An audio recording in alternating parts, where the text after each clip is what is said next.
Chapter 1036. Only then did she nod her head in agreement.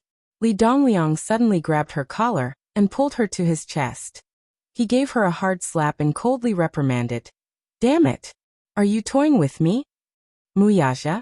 If you're really Muyaja's woman, why do you need to be in the entertainment industry? Bah! With your status, you still want to get close to young Master Mu? In your dreams? Why would he believe her words? Who was Muyaja?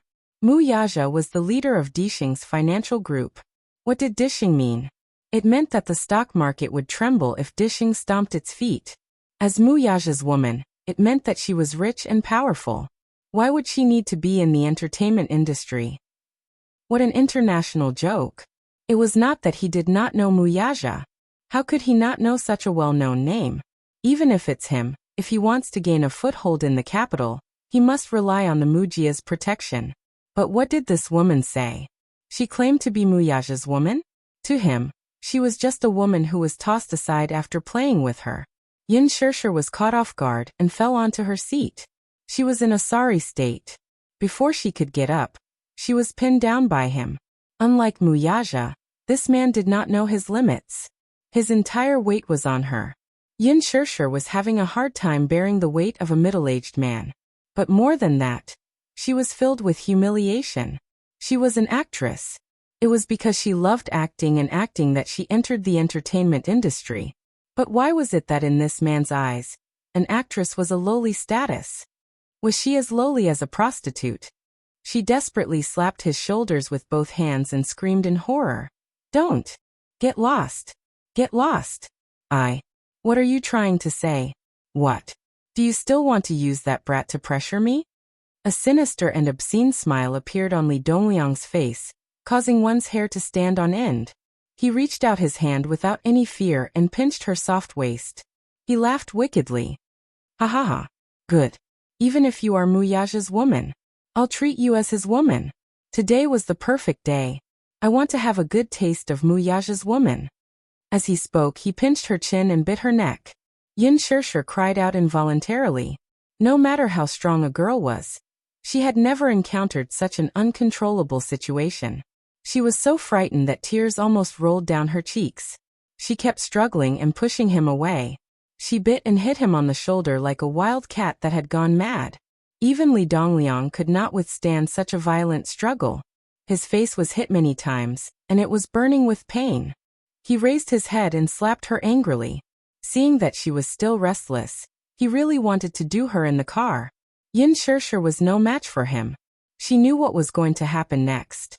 She screamed at the top of her lungs, Li Dongliang, don't tell me you want to offend Muyaja? Li Dongliang was stunned as he looked at her tear-stained face. She looked pitiful and aggrieved, but that gaze was still extremely sharp, and even had a hint of provocation. It was simply an eyesore. In his eyes, Yin Shirshir's domineering attitude was akin to that of a proud and spoiled canary. Did men not understand men? Chapter 1037. Li Dongliang guessed that Muyaja was only interested in her on the spur of the moment. With his status, he was used to seeing women who flocked to him like a flock of ducks. Once in a while, there would be an arrogant and unruly woman. Naturally, he would find it interesting and tease her a little. However, as time went by, his interest in teasing her faded. One must know that a man of Muyaja's status would not be interested in just any woman. This Yin Shirshir was just a plaything to Muyaja. There were two popular sayings in the industry. No amount of flattery could compare to a single word from young Master Mu. It was hard to climb into the entertainment industry, but the hardest part was climbing into young Master Mu's bed. Did this woman really think that young Master Mu was sincere toward her? He suddenly inched closer to her face and laughed in a low voice. You're just a woman. Why? Is Muyaja allowed to lay his hands on you and press you under his body, but I'm not allowed to sleep with you? You're just a woman. How precious can you be? I don't believe that Muyaja would go against me for a woman like you. I want you. Who dares to go against me? Damn it. As he spoke, Li Dongliang's movements became more aggressive. Yin Shirshir clenched her fists in fear. She stared at him without blinking, afraid that he would do something scary. In this tense atmosphere, the chauffeur suddenly said respectfully, Boss, we're here. Li Dongliang looked at her and snorted coldly. He pushed open the car door and grabbed her hair harshly, practically dragging her out of the car. Yin Shirshir struggled all the way, muttering that name in her heart over and over again. Muyaja, Muyaja. Late at night, a Bugatti Veyron stopped steadily at the hotel entrance. The car door opened, and a slender figure stepped out of the car. The man walked quickly into the hotel. The lobby manager walked up to him politely, and when he saw him, he immediately bowed respectfully with a humble smile on his face. Master Mu. Muyaja didn't even look at him. He just asked coldly, "Where is he?" His voice was low and cold, revealing a dangerous and oppressive aura, causing people to be shocked. However, he couldn't figure out the meaning behind Muyaja's words. The smile on his face froze for 2 seconds before he asked carefully, "Young Master Mu, who are you talking about?" Muyaja's eyes suddenly flashed with a cold light. He grabbed him by the collar and said, "I'm asking you, where is she? Are you playing dumb with me?" The lobby manager was frightened. Even though he had seen many big scenes, he was still frightened by his aggressive appearance. He cried, "Master Mu, I'm really sorry. I really don't know who you're looking for." Muyaja sneered. "Very good." Just then Mushi arrived. It was extremely difficult to hail a cab, so she practically ran all the way to the hotel. Li Quan said that Yin Shirshir had returned to the company, but she didn't believe him. She called Yin Shirshir's phone on the way, but it was turned off. She then called Yin Shirshir's spare phone, but no one picked up. Only then did she realize that things had gotten out of hand.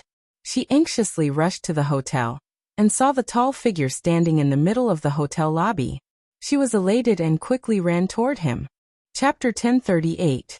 Muyaja turned around, and with a look, the security guard understood and made way for him. Mushi ran to his side and asked while panting, "Where's Shirshir?" The lobby manager was even more puzzled, but he did not dare to ask further. Mushi gritted her teeth and looked at him anxiously. "I'm asking you, where is she? Where is she?" The manager was about to cry. "I really don't know who Yin Shirshir is." Muyaja narrowed his eyes dangerously. "You don't know who she is? Then I'll tell you now. That's my woman." The lobby manager's face turned pale in an instant. He turned around and ordered the cashier to search for information on Yin Shirshir. Mushi could not care less though. Global Pictures and Huanyu Entertainment have a dinner today. Li Dongliang. You should know who he is, right? Have you ever seen him? At the mention of Li Dongliang, he remembered and hurriedly said with trepidation, "Mr. Li left just now. It seems that he took a woman with him, but Master Mu, I'm really sorry. I don't know where he took her." "How long has he been gone?" "It's been a while. It should be around 15 minutes. Mushi wanted to ask more, but from the corner of her eye, she saw Muyaja suddenly turn around and walk toward the entrance. She did not have time to think and hurriedly followed him. "Mr. Mu, think of something. Yin Shirshir must have been taken away by Li Dongliang." "Shut up." Muyaja was feeling frustrated, and his tone could not help but become harsher. Mushi was so frightened that she trembled all over, and did not dare to speak again. He took out his phone and dialed his assistant's number. The moment the call connected, he ordered coldly, "Find out Li Dongliang's current whereabouts. Now immediately, immediately. Also, get the head of Huanyu's PR department to give me a call." "Yes. Master Mu." Muyaja hung up the phone and got into the car. Mushi stood outside the car door with her hands clasped together. She was extremely worried, too, but she was still trembling with fear, not daring to get into the car. Muyaja glanced at her and rubbed his forehead with his slender fingers. "Get in the car." Mushi was stunned for a moment before returning to her senses. She nodded and got into the car. The car sped away. Along the way, the atmosphere in the carriage was extremely stifling. Mushi could feel the terrifyingly low pressure emanating from Muyaja's body, which could kill without leaving a trace. She didn't dare to speak. She didn't even dare to breathe. She carefully looked at his cold profile, his cold eyes looking straight ahead. The man's expression was cold. His cold and distant phoenix eyes were like an endless abyss, captivating people's souls. His angular facial features were hidden in the shadows, making him look even more exquisite. She secretly cursed. He must be extremely worried about Yin Shirshir now, right? In this extremely quiet moment, the phone suddenly rang. Mushi was startled. Mu Yaja glanced at her from the corner of his eyes and answered the call expressionlessly. Hello. Chairman Mu? I'm Kong Xiaoqian. An extremely sweet voice came from the other end. I didn't expect you to still remember me. Why do you have the time to think of me today? Mu Yaja's lips slightly tugged into a half-smile. If Kong Xiaoqian were to see his current expression, she would definitely shudder. How's your father's health? Chapter 1039. Is that so? I'm afraid your father is going to lose this juicy piece of meat. Mu Yaja smiled without batting an eyelid.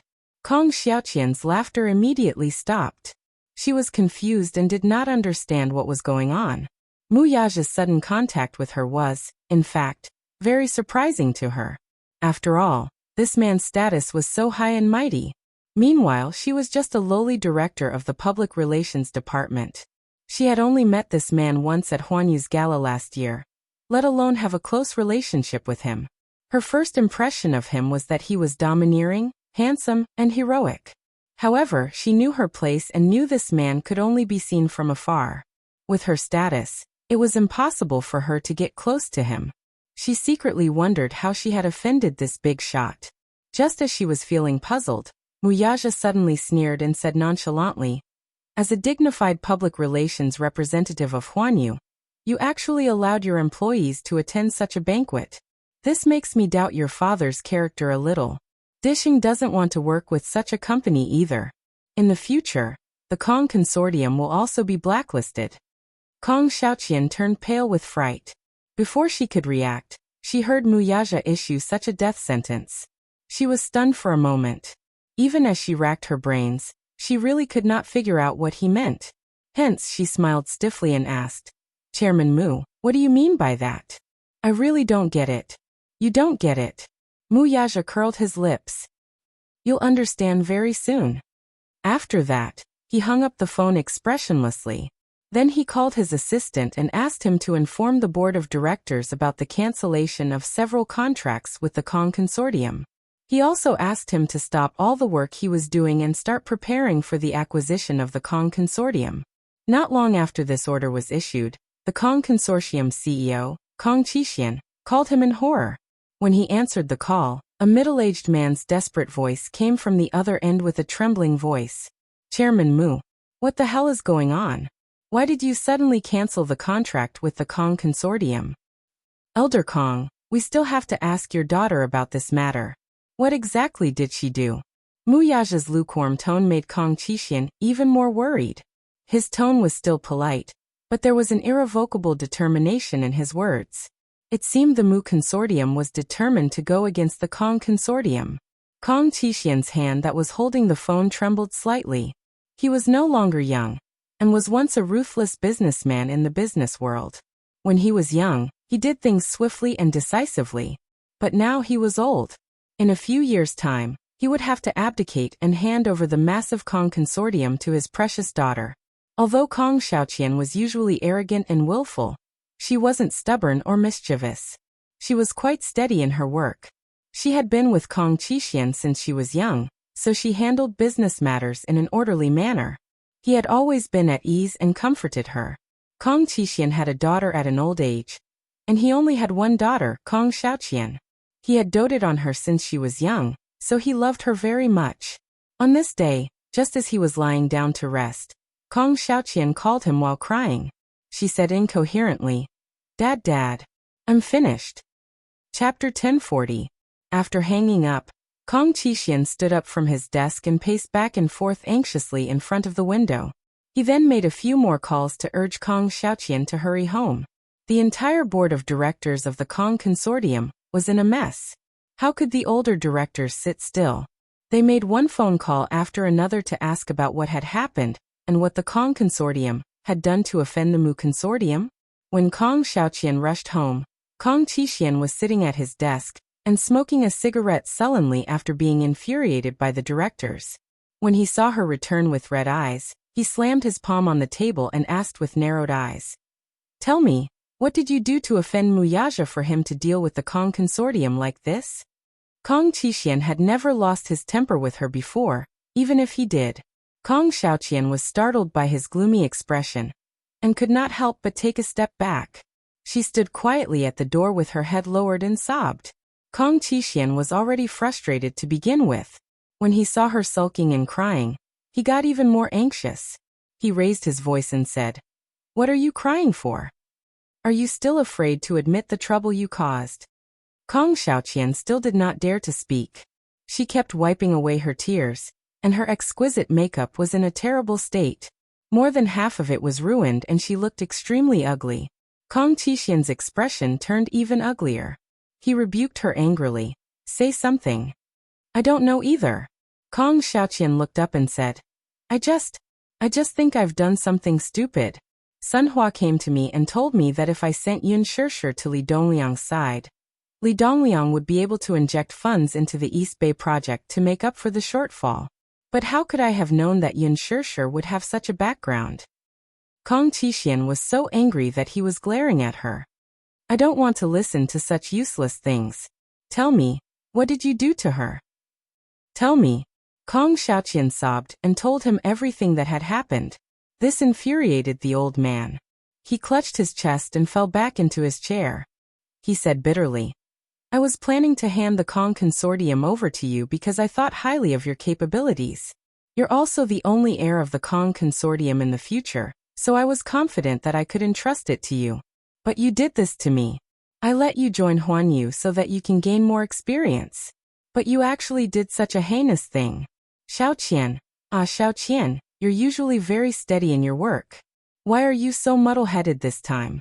She's so young, yet she's learning from others in the business world. I think you're a complete scoundrel." Kong Xiaoqian was already feeling guilty. She stood in front of the table with a red face and didn't say a word. Kong Qixian patted his chest and finally managed to catch his breath. He frowned and continued, "Who is Li Dongliang? Why are you still hanging out with that old thing? Don't you know what kind of person he is? He likes to mess around. You know how much he likes to play with women. In this industry, who doesn't know that he has played with a few female celebrities? You clearly knew, yet you still sent her over. When did your heart become so vicious? Would that woman still be fine in his hands? What are you waiting for?" Kong Xiaoqian was still rooted to the spot. Kong Qixian glared at her and said angrily, "What are you waiting for?" Chapter 1041. Speaking of Li Dongliang, the big boss of Universal Pictures, he had played with many actresses. More than half of the artists and singers in the company had affairs with him. Everyone in the industry knew that there were not many artists who were packaged by Universal Pictures that were clean. This was a transparent rule within Universal. However, after seeing so many women with heavy makeup, Yun Shishir, who was pure and refined like a lotus flower, immediately aroused his desire to conquer her. Yun Shishir gave people a forbidden temptation. This kind of girl could not only make men want to conquer her, but also make them feel pity for her. It was exactly his favorite style. When he thought about how this kind of woman was taken by someone else, he was not without unwillingness in his heart.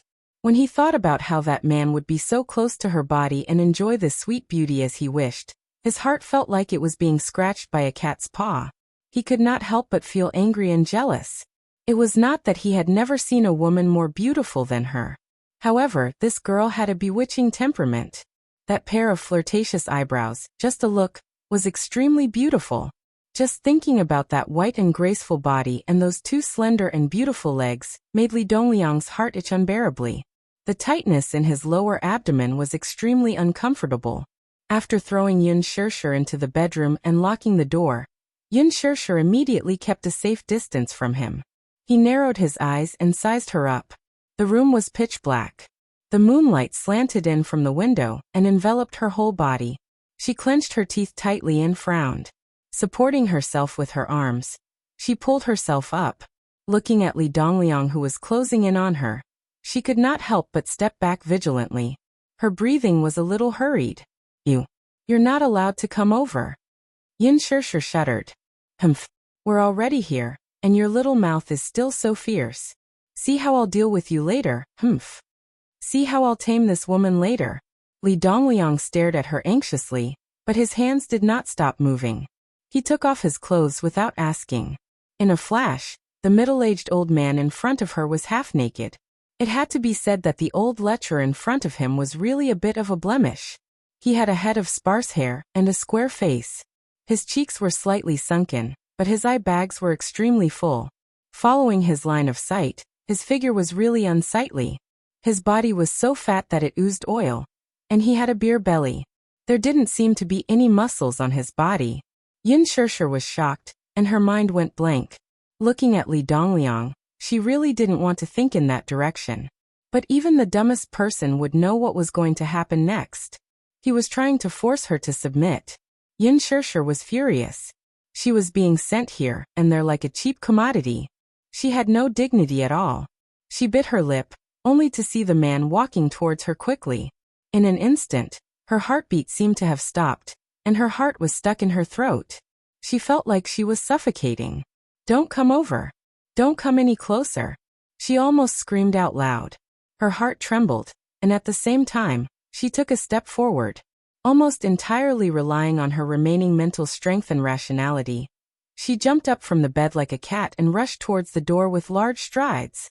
Chapter 1042. The belt left a bloody mark on Yin Shishir's arm. She stumbled a few steps back and accidentally knocked over a chair, falling to the ground. Her back and the back of her head collided violently with the cold and hard marble floor. Accompanied by a jolt of pain, the world spun before her eyes. "Damn it. Stupid B***tch. I gave you some color and you really dared to open a dye shop for me?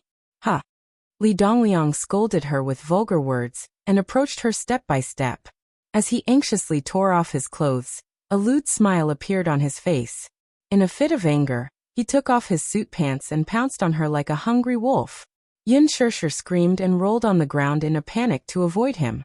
She tried to get up from the ground in a flurry, but he grabbed the ends of her hair and yanked her back violently. A numbing pain came from her scalp. That ferocious strength was not at all merciful. She felt as if her scalp was about to be peeled off. Yin Shishir let out a low cry as tears suddenly welled up in her eyes. Li Dongliang hugged her shoulders and flipped her over, pressing her under him. He sat on top of her and chuckled.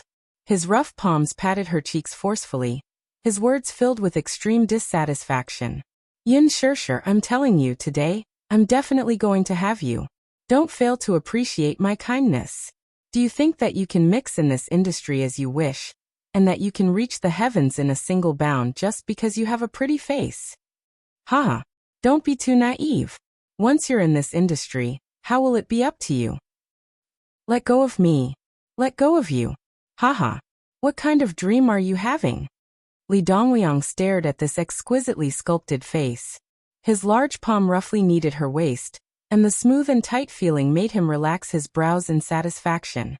Damn, her skin was not just soft and supple. It really wasn't a waste of all the effort he had put in to get this girl. Yin Shishir's hands were firmly pressed against his chest as she stared at him angrily. Her pair of watery eyes were misty, giving her a seductive look.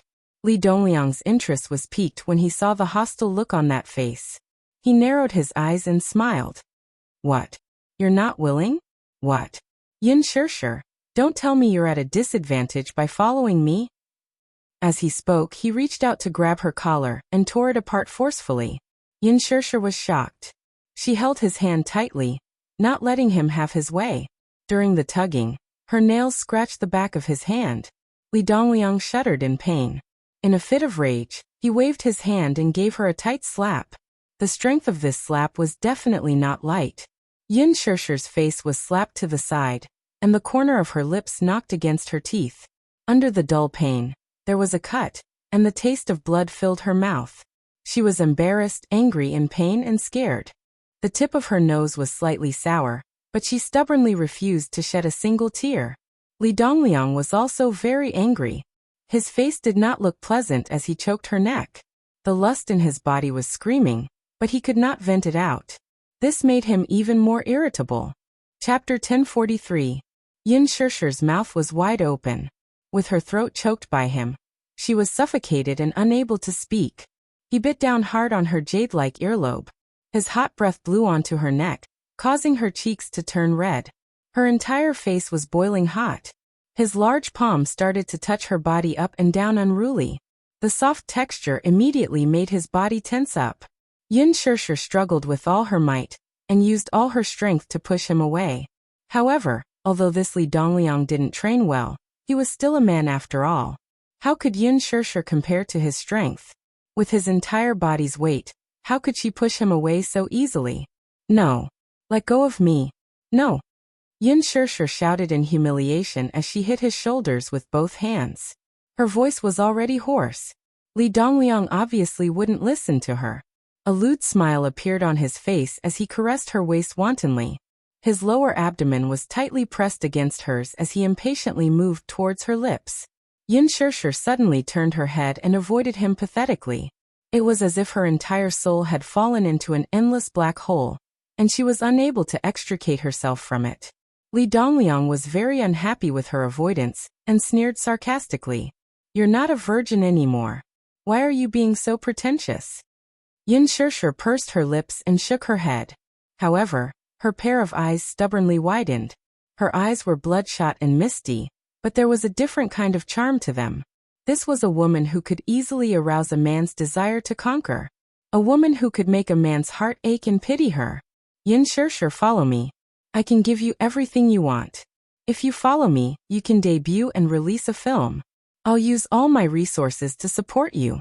I'll pave the way for you. Whatever you want, you can ask me and I'll satisfy you one by one. How about it? If you follow me, I'll dote on you and love you well. Be my woman. Don't reject me again." As he said that, he bit her cheek and kissed her crazily. This girl was, of course, a bewitching potion. She could easily bewitch a man to the point that his soul was turned upside down. The more he thought about it, the more he lost control of his movements. Thus, he anxiously tore open her clothes and touched her waist that wasn't considered plump. His tongue licked and kissed her cheeks, invading her bit by bit. Their bodies were intimately pressed together, causing his body to become more and more excited. With a hiss, he sucked in a breath of cold air. His breathing gradually became heavy, and his eyes became more and more heated. "Chila! Chila!" With a tearing sound, Li Dongliang violently tore at her clothes. In the blink of an eye, her snow-white shoulders were exposed to his eyes. His large palm fiercely kneaded her waist, the corner of his mouth holding an extremely lustful smile. The man madly nibbled on her shoulder, infatuatedly murmuring, "Ching ching ching ching ah." Yin Shirshir was completely stunned by his aggressive actions.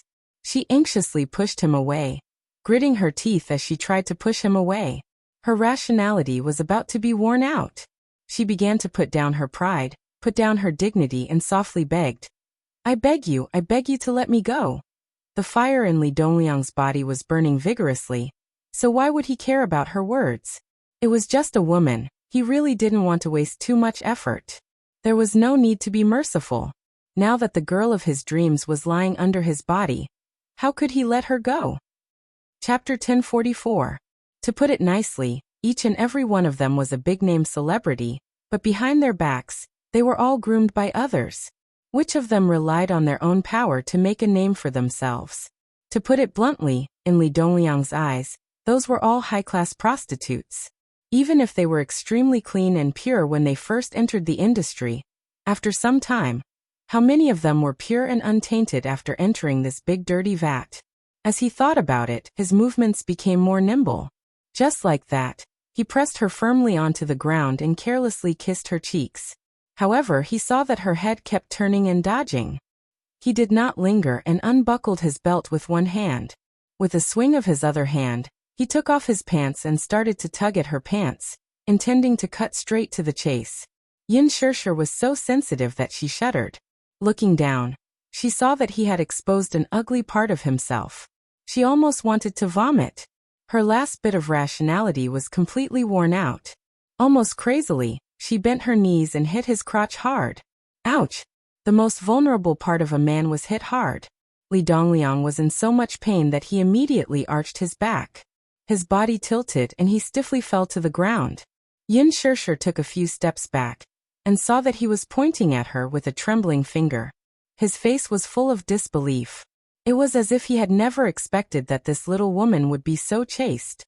After a while, he spat out a few words forcefully, as if squeezing each word out from between his teeth. "Damn it! Stinky B*T.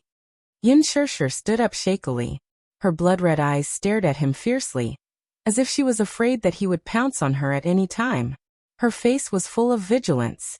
As she watched him, she retreated in the direction of the door. With one hand, she turned the doorknob, but she could not open it.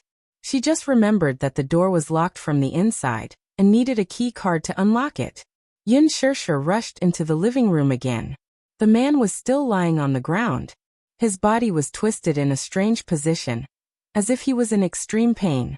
His forehead was covered in cold sweat. As he cursed, he glared fiercely at her. The lights were a little dim. She scrambled around the living room to look for something. Behind her, Li Dongliang saw her rummaging through the cabinets as if she was looking for something. He panted and laughed. Haha. Are you looking for this? Yin Shirshir turned her head impatiently, only to see Li Dongliang slowly take out a blue access card from his pocket. Her pupils constricted as she shouted, "Give it to me." Have you forgotten? What did I say? Li Dongliang struggled to stand up and said word by word, "Don't even think about walking out of here tonight." After saying that, he took out a medicine bottle from his clothes. Aphrodisiac. After being frightened by her just now, they had all wilted. After all, at a certain age, one's energy was not as good as before. After taking 2 pills, Li Dongliang's face was flushed red and he was in high spirits. Damn, this woman is really hard to deal with. However, he loved this kind of tone. The harder it was to find a wild animal, the easier it was to arouse his desire to conquer it. Thinking of this, he walked closer to her step by step, just like a wild beast waiting for an opportunity to capture its prey. Yin Shirshir retreated step by step, until she was forced into the dining room. From the corner of her eyes, she saw the scissors on the counter. Her fingertips started to tremble, and there was a tinge of hesitation and struggle in her eyes. Chapter 1045. From this angle, Li Dongliang couldn't see clearly what she was doing and guessed that she wouldn't be able to cause any trouble. Instead, he had forced her into a corner, and she had nowhere to escape. Hence, he pounced towards her. Yin Shirshir turned pale with fright as she gave a low cry and turned around, aiming the scissors at him. Don't come over. Li Dongliang stopped in his tracks as he looked at the weapon in her hand, which was glowing with a cold light, and suddenly laughed. Are you threatening me? Using scissors? Do you dare? Do you dare to stab me? Li Dongliang was certain that she wouldn't dare to do such a foolish thing as he pressed on. Yin Shirshir's hands were trembling and her lips were white as she looked at him warily as she screamed, Don't come over! Don't come over! Li Dongliang kicked her hand. Yin Shirshir felt a pain in her wrist, and the scissors fell to the ground. Li Dongliang immediately went forward and grabbed her hair, and gave her a slap. Pa! Yin Shirshir let out a muffled groan as she stumbled and leaned against the wall. Her body slid down along the wall weakly. Li Dongliang pounced on her and grabbed her by the collar. She struggled to prop up her exhausted body and slowly raised her face. Her extremely pale face was half-stained with tears. Her pair of moving and beautiful eyes were dim and dull like agate jade covered in dust. Blood trickled from the corner of her lips. Her miserable appearance was like that of an injured animal, which could not help but arouse one's pity. Li Dongliang held her face and pinched hard with his fingernails, leaving a few dark red blood marks on her face. Yin Shirshir sucked in a breath of cold air from the pain, and suddenly regained some consciousness. She opened her eyes and stared back fiercely as she gritted her teeth and said, Li Dongliang, you bastard! Scum! Quickly let me go! Let me go! Scum! Ha! Yin Shirshir, don't you know the rules? I'm telling you clearly that I'm going to have you today. Li Dongliang waved his hand and gave her another slap. This time he exerted a lot of force. Yin Shirshir only felt that her brain was in a mess from this slap. Her temples throbbed faintly, and tears flowed uncontrollably from her eyes. She sniffed stubbornly and tried her best to suppress her tears, but she couldn't hold them back and started sobbing softly. I beg you, let me go. I beg you. Yin Shirshir was terrified and the situation in front of her made her unable to extricate herself from it. Even such a stubborn woman had to put down all her dignity and pride as she cried and begged again and again. Don't touch me, I beg you. Seeing her cry like this, Li Dongliang felt even more irritated. This woman was really not enlightened enough. Do you think that kid really likes you? You must be dreaming. Li Dongliang grabbed her neck and moved closer to her face as he sneered. You're just a plaything by his side. Do you think that he likes you? A man like Wuxia is so high and mighty. How can he fall in love with a woman like you? Do you think that it's so easy to enter the Mu family? Do you believe that even if I kill you, he won't even blink for you? Chapter 1046. Yin Shishir felt a stab of pain in her heart. She knew that Wuxia's status was high, his wealth was comparable to a country's, and he was also a man of striking appearance. She knew even more clearly that with her background, how could a woman like her be compared to him? However, there was still a faint trace of hope in her heart. She wanted to get closer to him at all costs, just a little bit closer. So, she wanted to become more outstanding, to become a woman who was worthy of him. That was all. She had once thought that Wuxia was only interested in her on a whim. Perhaps one day in the future, he would suddenly feel sick of her and lose interest in her. Then he would coldly push her out of his world. But then she thought of how he cared for her, and how he doted on her. Although it was as beautiful as a bubble that would burst at the slightest touch, it really existed. Holding hands with him made her feel like she had the whole world. He was so important to her. Then she would be equally important to him. Yin Shishir's voice was hollow and broken. I'm very important to him. He's my man, and the only man in my life. Li Dongliang narrowed his eyes dangerously, and he was furious. What could Wuxia give her that he couldn't give her? How could this woman be so tactless? She was already a woman in society, yet she was still so insensible and so aloof. It really made him feel disgusted. But, looking at her face, Li Dongliang's heart was stirred. This was a face that he had yearned for so many years. Every time he thought of Mu Qingqing, whom he had pursued for so long, and then looked at this beautiful face, he couldn't help but feel an itch in his heart. The face in his mind slowly overlapped with Yin Shishir's face in front of him. Li Dongliang only felt his head heat up. His eyes were bloodshot as he held her face with both hands. As though he hadn't touched a woman for decades, he lowered his head and kissed her crazily. Yin Shishir's heart skipped a beat as she felt his hot breath and looked at his face that was just inches away from hers. Her whole body trembled violently as she clenched her fists and punched his shoulders. She screamed, "Let go of me! Let go of me! Scram! F***ck bitch, don't be ungrateful." Li Dongliang was irritated and had nowhere to vent his lust. Seeing that this woman was resisting so fiercely, he was instantly enraged. No one liked to dilly-dally on such matters. Slow movements were the most torturous. His heart was anxious, and he grabbed the hem of her skirt. With a little strength from his wrist, he tore it open. Hearing the sound of clothes tearing, Yin Shishir was immediately scared stiff. Her hands frantically pulled at her clothes and desperately pushed him away. She cried and begged in a hoarse voice, "Scum! Li Dongliang, you scum! Damn it! Behave yourself! I don't believe that I can't handle a woman." Li Dongliang was so angry that he lost control and pushed her to the ground. He turned over and straddled her body. His hands groped her body unruly, roaring like a beast in heat. Yin Shishir cried out in pain. She only felt that this push made her back, and the back of her head hit the ground. It was as if her entire soul was going to be knocked out. She gasped in pain and struggled to open her eyes. From the corner of her eye, she saw the scissors that had fallen to the side. Her face instantly turned pale.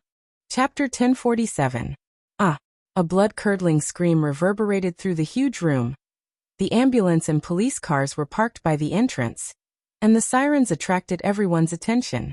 Yin Shishir sat on the sofa in the living room expressionlessly, staring blankly at her blood-stained hands.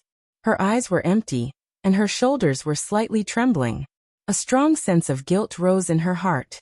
Looking at her blood-stained hands, she felt that they were too dirty. So she took the towel that the manager had handed to her and wiped her hands vigorously. A group of uniformed police officers questioned a few of the villa's servants and understood the general situation. Then they walked up to her. "Excuse me, are you Yin Shishir?" Yin Shishir lifted her head sluggishly and saw a few uniformed police officers coldly sizing her up with their heads lowered. She nodded blankly and couldn't help but furrow her brows. You're suspected of intentional assault. Come with us. She pursed her lips, lowered her eyes, put down the towel, and slowly stood up. It started raining late at night, and it got heavier and heavier. It became a downpour, and the bean-sized raindrops hit the window, making pitter-patter sounds. When Yin Shirshir got out of the police car, she was drenched from head to toe. The rain hit her face and it hurt. She slowly looked up, and the cold rain fell into her eyes drop by drop. Her eyes were so bitter that they hurt, and the wound on the corner of her lips started to hurt because of the rain. Looking at the beautiful police station in front of her, she suddenly stopped. In the cold rain, her heart sank bit by bit with despair. At that moment, she suddenly felt very tired, both physically and mentally. Seeing that she was standing motionless in the rain, the auxiliary police officer reached out to push her. Yin Shirshir stumbled and fell to the ground. Yin Shirshir looked down blankly and slowly supported herself with her arms. Seeing that she had fallen, the auxiliary police officer couldn't help but walk over in annoyance. He sighed and helped her up, saying loudly, "I've seen people with weak bodies, but I've never seen someone as weak as you. Why did you fall with a push? Can't you stand firm? If you want to get caught in the rain, can you not drag us down with you? Don't waste time. Hurry up and go to the police station." With that, the man pushed her shoulder forward. Yin Shirshir said softly, "I didn't do anything wrong. I didn't do it on purpose. Whether you did anything wrong or not, we'll have to investigate thoroughly before we know. It's not up to you to decide. Quickly go in." "Let me make a phone call." "Make a call? Why are you calling? Who are you calling when the interrogation hasn't started yet? Go in." After saying that, he grabbed Yin Shirshir's shoulder and pulled her in. In the police station, Yin Shirshir sat quietly on the sofa. She hugged her shoulders and shivered. Her expression was so numb that there was no expression on her face. She looked like a lifeless puppet. Mo Chingon walked over with a notebook and a pen. He placed a cup of hot tea in front of her and turned to sit down at the table. He was the captain of the police force and the person in charge of this case. Yin Shirshir glanced at him. Chapter 1048. Seeing her looking at him up and down with eyes full of doubt, Mo Chingon smiled and raised his head to look at her. Yin Shirshir was startled and unnaturally withdrew her gaze. With his status, he had come into contact with all kinds of women. There was no lack of flirtatious women, pure and cute women, and even sexy and charming women. But he really didn't know how to define the girl in front of him. In terms of cuteness, she had a very sexy figure. Her eyebrows were arrogant, and her eyes were narrow and flirtatious. They were very charming, but there was a pure and innocent look in her eyes. She sat quietly on the sofa with a white blanket draped over her. Her whole body was wet, and her seaweed-like hair was soaked. She was in a sorry state. Her right cheek was red and swollen, and the corner of her lips was bleeding. There were some bruises on her slightly exposed shoulder, and her clothes were disheveled. There was a tear on her collar, and it looked like she had been raped. He roughly understood the situation from the servants in the villa. He also learned that this girl seemed to be a newcomer in the entertainment industry. He didn't pay attention to the entertainment industry, so he naturally didn't know who she was. She was the one who called the police, so it could be considered a surrender. He learned from the servants that this girl was dragged all the way to the villa by Li Dongliang. At that time, she seemed to be unwilling. Not long after, she ran downstairs with hands full of blood to call the police. The unspoken rules of the entertainment industry? That was his guess. In the entertainment industry, sending women to sleep with producers, big bosses, or investors was a common thing. In this day and age, if a newcomer didn't have anyone to support her, she could only rely on explosive scandals and gimmicks to fight for her position. Most of the girls who just entered the industry weren't famous. In this kind of situation, naturally, no management company was willing to take the risk to invest in packaging her. Of course, if you were willing to pay a price in exchange, then it was a different story. He had encountered this kind of situation before, but most of it was consensual. A few years ago, a small model rushed to the police station to report a case. She accused a famous investor of raping her and asked the police to open a case. This case was handled by another colleague of his. Of course, There was nothing wrong with that. Later, due to pressure from certain parties, this matter was quickly suppressed and left unsettled. As for the unknown model, she was later promoted to a first-tier female artist. Now her career was in full swing and she was very popular. In this kind of materialistic era, how could a small commoner fight against those with power and status? Seeing him looking at her without restraint, Yin Shirshir looked down uncomfortably. Her delicate and beautiful face couldn't hide her tiredness. She slowly held the teacup, and the warm tea drove some of the chill. She took a sip, but the bitter taste of the tea. Of course. Yin Shirshir pursed her lips. She had never tasted tea leaves before, so she was not used to its taste. Emo Chingon looked at her again and asked, "You don't look like an adult. How old are you?" Chapter 1049. What's wrong? Seeing that she didn't say a word, Emo Chingon glanced at her and smiled faintly. Are you so nervous that you forgot how old you are? Don't be afraid. This is the police station, not a wolf's den. Yin Shirshir licked her dry lips and answered slowly, 24 years old. Emo Chingon was startled. I really couldn't tell. I thought you were a student. Yin Shirshir was embarrassed. Even though Emo Chingon was trying to ease the tense atmosphere, Yin Shirshir's face was still stiff. Come on, tell me what happened and what happened. She lowered her head and was silent for a while. Then, she suddenly opened her mouth and told him everything that happened after she entered the room. During the process, Emo Chingon listened and took notes at the same time. From time to time, he would raise his head to look at her face. Surprisingly, there was no sign of panic or fear on her face. On the contrary, compared to her expression when she first stepped into the station, her face was very calm. He had to admit that this was a beautiful girl. At that moment, she lowered her head and calmly narrated. Her eyes were slightly closed, and her thick eyelashes were long and curly. When she spoke, she trembled slightly. It was really pitiful. Her two beautiful collarbones were like jade, rising and falling as she breathed. Just by looking at her, just the opening and closing of those red lips made her infatuated with them. He was secretly criticizing Li Dongliang in his heart. Why did he want to get this girl by hook or by crook? This girl did have the capital to make people go through so much trouble. Yin Shirshir did not notice the unreadable look in his eyes as she continued to confess. Emo Chingon also reined in his wandering thoughts and listened attentively. However, the more he listened, the more his brows furrowed. If his first impression of her was that she was beautiful, his second impression was that she was arrogant, and his third impression was that she was passionate. This kind of girl, in this kind of era, would either fall and bleed in a hypocritical society, or easily offend people she shouldn't. Naturally, she was the latter. It wasn't that he didn't have any sympathy for her. However, compared to sympathy, he felt more pity. After she finished telling him what had happened, Emo Chingon checked the records with her and circled a few places that she had missed. After modifying it, he asked her to put her fingerprints one by one. Emo Chingon lowered his head and began to write a summary of the case. As he wrote, he said faintly, "Your name is Yin Shirshir, right?"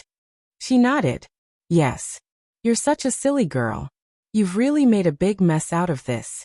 Li Dongliang is not someone you can afford to offend." Yin Shirshir said nonchalantly, "Indeed, I was in the wrong. I was the one who hurt someone, so even if you want to detain me, arrest me, or convict me, I have nothing to say. But this should be legitimate self-defense. But that man was suspected of rape and molestation first. According to the law, that Li Dongliang should also be punished. According to the law, she could request to be judged as legitimate self-defense." Emo Chingon shook his head helplessly. He raised his head to look into her eyes and asked in a low voice, "Do you think the rules of this society can be explained with simple words?" Yin Shirshir was stunned. She looked up in disbelief and frowned at him. Chapter 1050. Emo Chung'an looked at her calmly and said in a low voice, "Do you know who you've offended? Yin Shirshir, let me tell you what's going to happen next so that you can be mentally prepared." After a pause, he leaned closer to her and said in a low voice, "Soon, the phone on the police station's desk will ring. The man who's calling is a high-ranking official. He has a good relationship with Li Dongliang and is in a high position. First, he'll inform the chief that I'm no longer in charge of this case. Then, you'll be detained for 24 hours. During this long period of time, many unexpected things will happen. Then someone will take my place to try this case. What does this mean? It means that you no longer have the right to speak as a citizen. This is a simple physical conflict case with no justifiable defense. This case may become a serious and vicious criminal case. It's undeniable that your crime will be aggravated. The reason for your conviction will be unimaginable, but no one will dare to question the authenticity of this reason. Of course, no one will question your rights. To put it bluntly, you'll be forced to confess under torture. Then, you'll go to court to be tried and sentenced. It may be a few decades or even life. If you're lucky, you'll spend the rest of your life in prison. But do you know? In prison, too many unknown things happen. Some people even go to prison and never see the sun rise again. Reality is so cruel. After that, he leaned back in his chair. His face was calm as he picked up the teacup on the table and took a sip. Yin Shishi's face was ghastly pale. Why? Why did it become like this? I was just defending myself. She had only hurt someone out of self-defense, but she was sentenced to such a heavy sentence? Emo Chung'an laughed. Isn't this world like this? The weak are prey to the strong. The weak are always bullied. Yin Shishi looked at him absent-mindedly. She felt that the so-called rules of the game in this world were so unbelievable. In other words, maybe Li Dongliang would use his personal connections to send her to hell and never make a comeback. Emo Chungan put down his teacup and helplessly sighed. I'm really sorry. Although I really want to help you, there's nothing I can do in this matter. Yin Shishi lowered her head and fell silent. If what you said is true, can you do me a favor? Emo Chungan frowned. What is it? Yin Shishi took the pen and wrote a string of numbers on his palm. Tell him I'm here. Please. Yin Shishi pursed her lips and looked at him. Emo Chung calmly retracted his hand and clenched his fist. Not long after, the phone on the table rang. The sudden ringing woke her up from her reverie. Her shoulders trembled as she looked at the phone with a pale face. The bureau chief patted his stomach and stood up.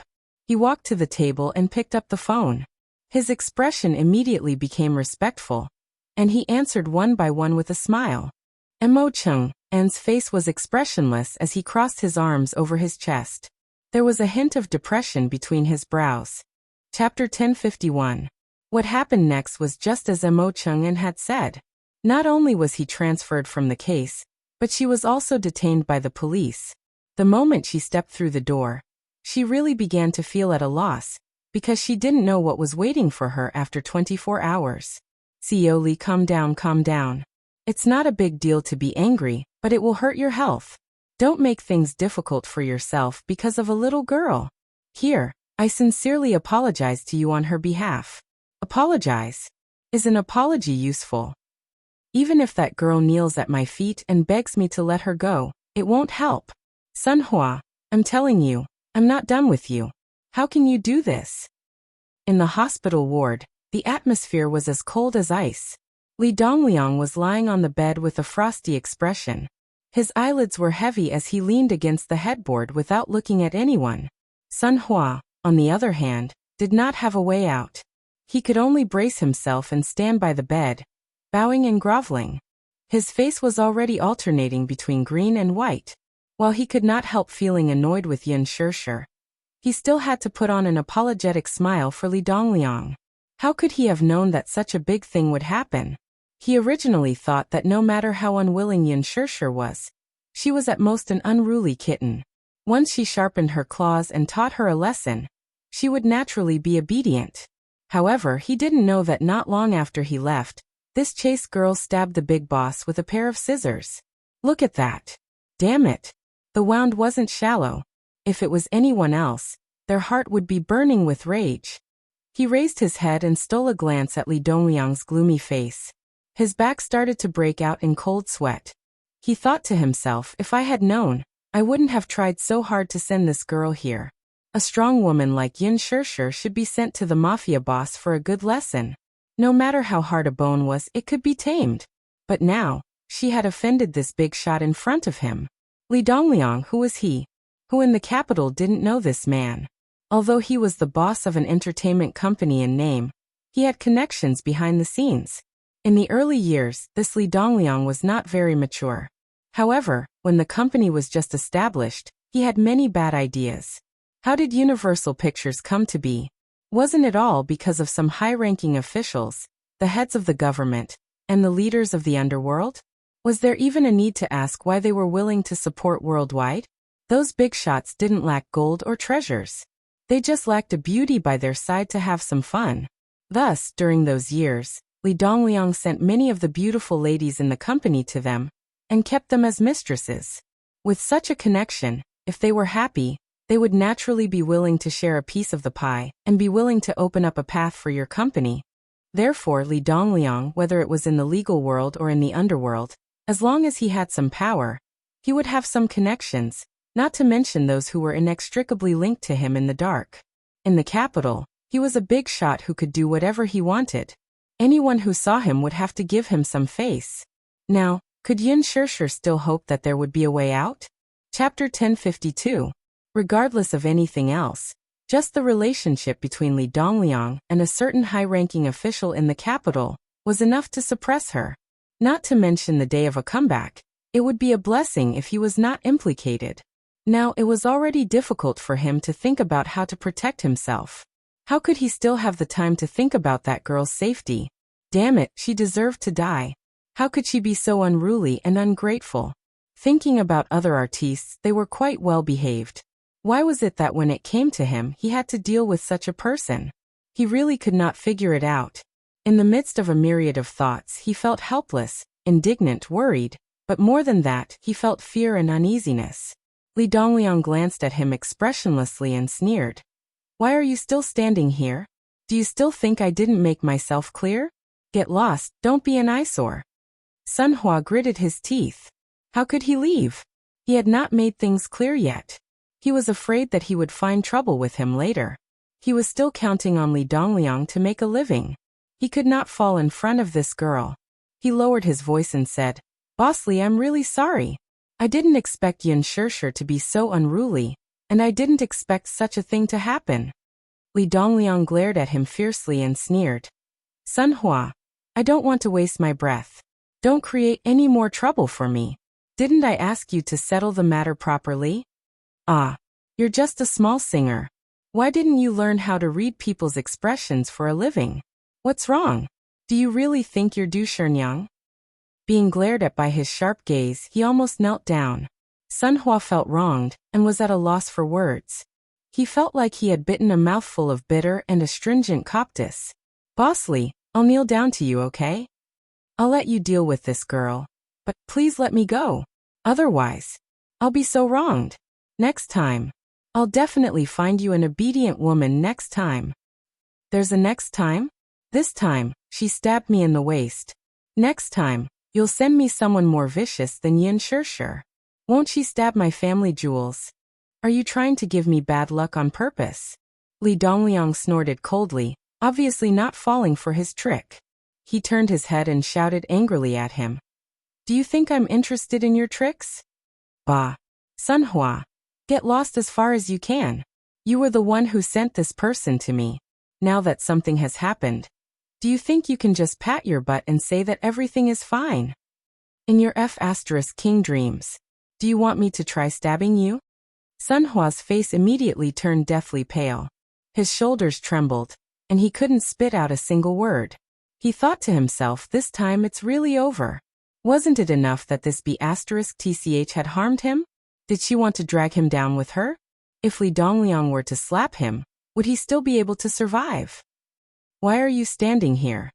Li Dongliang saw him standing there with a bitter face and felt even more irritated. He stretched out his leg and wanted to kick him hard. However, it was fine if he didn't move. Once he moved his leg, perhaps it was too much of a commotion. In his agitation, he accidentally pulled on his wound. Li Dongliang's body twitched, and he grimaced in pain. He couldn't help but curse in a low voice. He rolled his eyes and saw that Sun Hua was still there. His expression became even uglier. Still not getting lost. Damn it. Chapter 1053. He nodded repeatedly and responded a few times. Then he turned around and bowed as he left the room. The door of the ward was carefully closed. Li Dongliang was still angry. He kicked the blanket in frustration, but his face turned pale from the pain. In his heart he was clamoring. He would definitely not forgive this untactful girl. After leaving the hospital, Sun Hua was extremely frustrated. He pulled his hair and gritted his teeth as he cursed. This Yin Shishir was so daring? She even used scissors to stab people. He really didn't understand how Huanyu trained their artists. Now, was he trying to steal a chicken only to end up losing the rice used to lure it? Originally, he wanted to go to the police station to see Yin Shishir, who had gotten into big trouble. However, after being scolded by Li Dongliang in the ward, he was no longer in the mood to go to the police station. When he thought about offending someone like Li Dongliang, he was so anxious that he stomped his feet. He was at a loss for what to do. Now, even he couldn't protect himself. When that old man was released from the hospital, he might come up with some dirty tricks to deal with him. Thus, a strong hatred for Yin Shishir grew in his heart. When his assistant called to ask if he should go to the police station to think of a way to bail Yin Shishir out, Sun Hua stood on the street with his hands on his waist and shouted angrily, "Why do you care about that girl? Not only did she want to jump into the fire pit, she even dragged us down with her? I really don't understand. We can't even take care of ourselves now. Why do we care about her? Let her fend for herself. Damn it." The assistant answered submissively and hung up the phone. Sun Hua was obviously confused from anger. After hanging up the phone, he felt that his head was hot and dizzy. He was still angry and called Kong Xiaoqian, but the phone was busy. Sun Hua didn't think much of it. He took a taxi home and went to bed. On the other hand, although it was a procedural detention, Mo Chingon had more or less helped the poor girl. He used his connections to arrange a relatively clean detention room for her. Locked up with her were a few street girls who had just been caught from the red light district. In the detention room, Yin Shishir leaned against the wall. She tilted her head and looked at this strange world through the iron bars. At this moment, the few female prisoners who were locked in the same cell as her were sizing her up with strange gazes. "Hey, look. It was a new girl. Io, look, he's not bad looking. Don't let others hear you.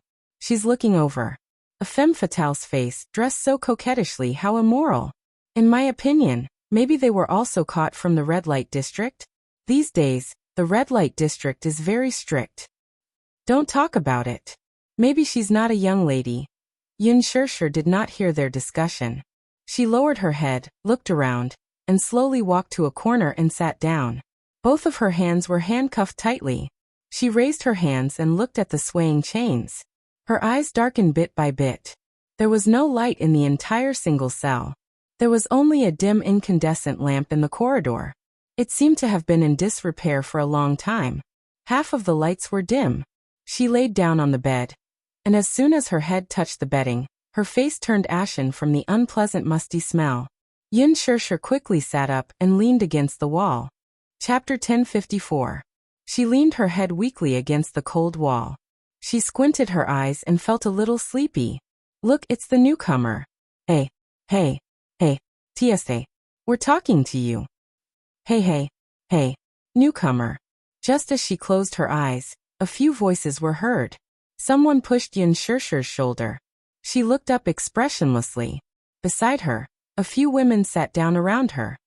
"Hey, what's your name? What did you do to get in here?" Yin Shishir frowned but did not answer. "Hey, we're asking you a question. Why don't you say anything?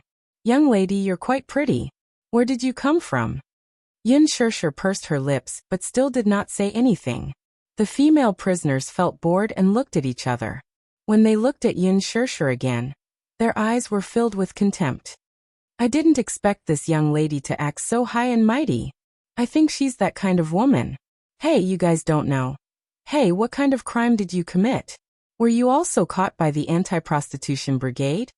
Yin Shishir said impatiently, "I killed someone and turned myself in." The detention room suddenly became silent. Everyone did not believe her at first, but when they saw the bloodstains on her hands that she had yet to wipe clean, a few of them suddenly showed fear and hid far away from her. They lowered their voices and started to whisper. "What a murderer! She looks young and pretty. But I didn't expect her to be so vicious. Yin Shirshir was not in the mood to listen to what they were talking about. She just looked up at the gray cement ceiling indifferently. Sleepiness came over her unknowingly. Amidst the gossip, she looked down tiredly and fell asleep in the blink of an eye. She did not have a good sleep. Her back was really painful, especially her shoulder, which felt like it was stiff. When he woke up, it was amidst the police officer's shouts and the clanking of metal. She opened her eyes in a daze and saw two men in police uniforms standing in front of the door. They were holding a bunch of keys and knocking on the iron bars. They looked down at her and said coldly, "Hey, wake up." Yin Shirshir slowly sat up and rubbed her stiff and painful shoulders. She frowned suspiciously and asked, "What's wrong? What's the matter?" The police officer opened the iron door and yawned. He leaned against the door and waved his hand impatiently. "Come out and follow us." Yin Shirshir felt a little uneasy at the inexplicable order. Even so, she still obeyed the order. She stood up and followed behind them. With doubts, she asked, "Where are you taking me?" "Just follow us, don't talk so much nonsense." The attitude of the two police officers was very cold. Thinking about it, they were originally dozing off when they received the order to bring this girl to the chief's office. Now that they were not awake, their mood was burning with anger. As for what happened next, it was simply a fantasy story.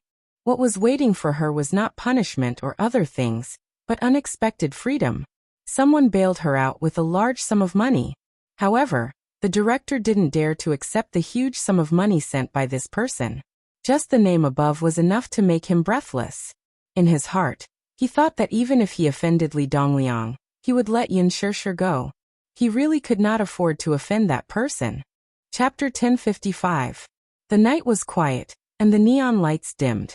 After leaving the police station, in the rain, Yin Shirshir was politely escorted to a Lincoln limousine by the chief. Even the umbrella was personally fetched for her by the chief, who had braved the rain to get it for her.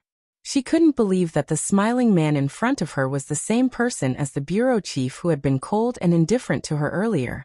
Minyu was standing in front of the car with an umbrella and a smile.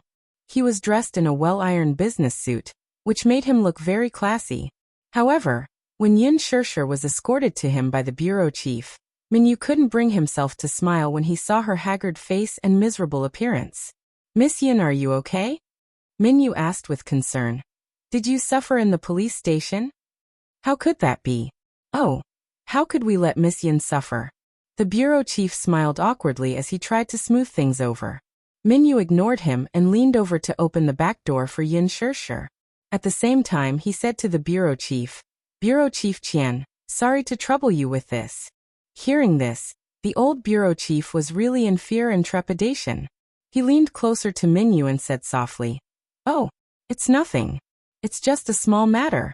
It's my fault for being so magnanimous. I'm indebted to Chairman Mu for taking care of me all this time.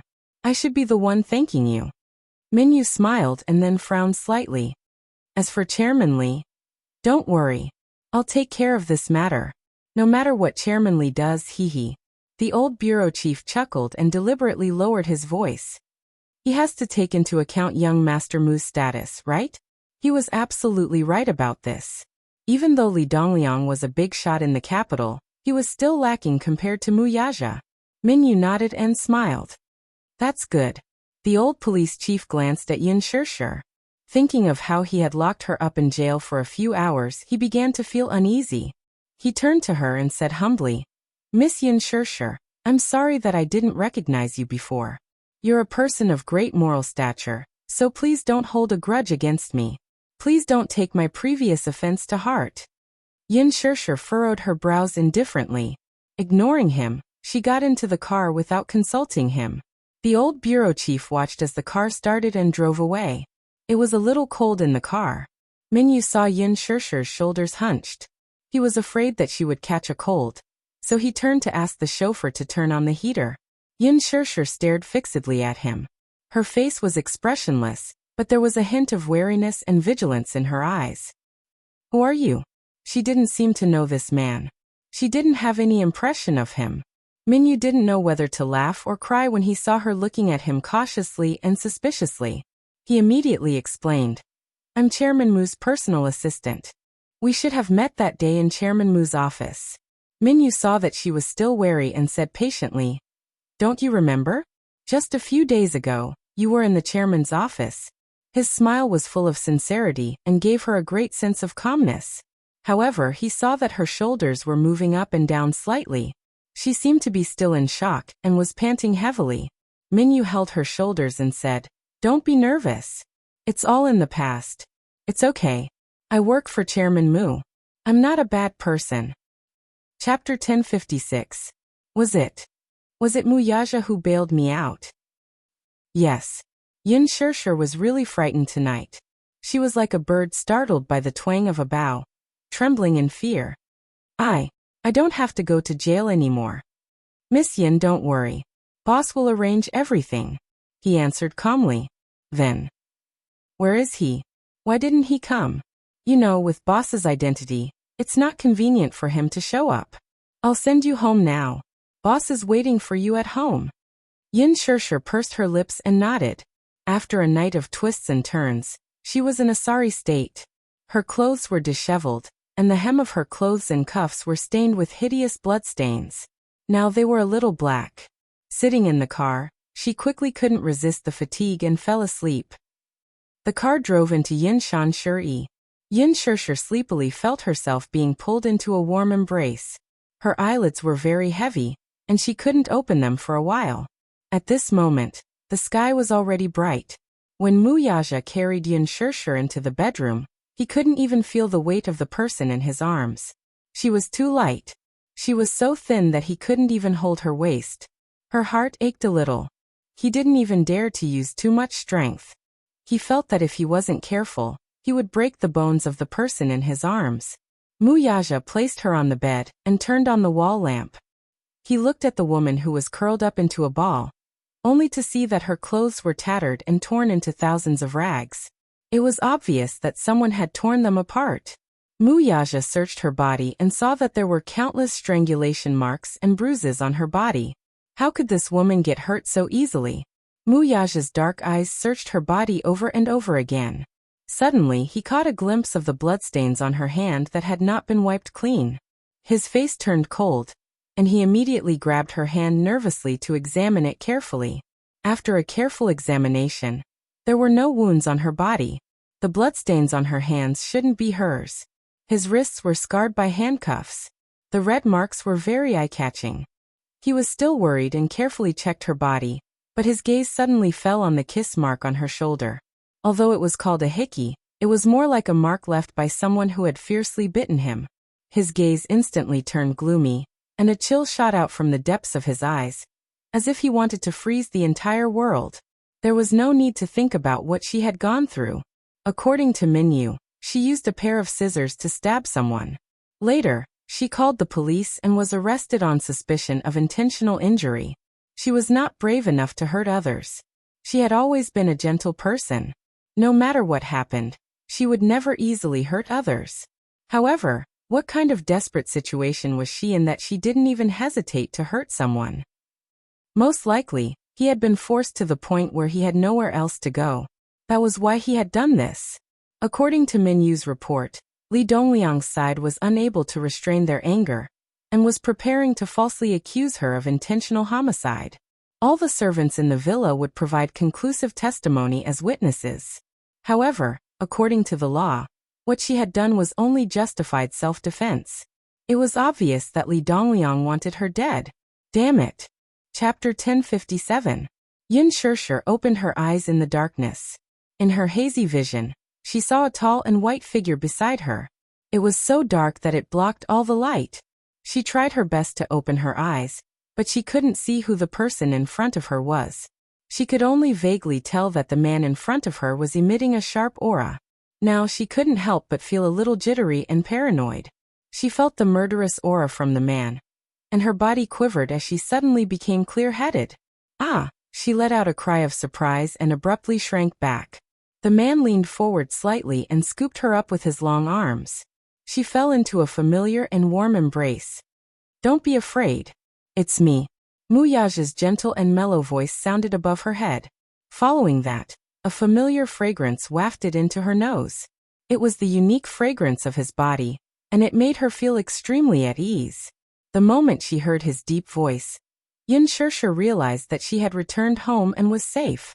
She snuggled into his broad and warm embrace and wrapped her arms around his waist. At this moment her heart, which had been restless all this while, finally settled down. At that moment, there were too many grievances that she wanted to tell him, but she didn't know where to start. However, her tears were the first to flow out. Yin Shirsher tried her best to hold it in, but when she tried to open her mouth, her throat was choked with sobs. Muyaja. Her voice was hoarse and trembling. At that moment, she seemed to be in a state of shock as her entire body was trembling. I'm here. He gave her such a firm response that he couldn't help but hug her trembling body even tighter. Muyaja. You. Why did you only come now? Muyaja was stunned. I waited for you for so long. Why did you only appear now? It sounded like she was complaining and questioning him. In her world, she saw him as a god, an omnipotent figure. Why did he only appear now? Why did he appear so late? When she was so helpless, why didn't he appear earlier? Muyaja clenched his fists and hugged her even tighter. Her words were like a sharp blade that tore open a bloody wound in his heart, causing him to feel a sharp pain. Muyaja lowered his eyes and hid the love and tenderness in his eyes. He planted a kiss between her eyebrows. Sorry I'm late. His deep and magnetic voice rang forcefully in her ears. Yin Shirsher's lips trembled. She couldn't hold back her tears any longer and burst out. The grievances and humiliation that she had suffered, as well as the fear and terror that she had experienced, all gathered in her tears and rolled down. Muyaja kissed her gently to soothe her. He grabbed her fair jade-like chin and pressed his thin lips against the corner of her eyes, kissing away her bitter tears. He kissed her eyebrows, the tip of her nose, her cheeks, and finally kissed her lips. Under his patient coaxing, Yin Shirsher calmed down a little. Her tense body also relaxed a little. However, she still had lingering fears, and the fear in her heart couldn't completely dissipate.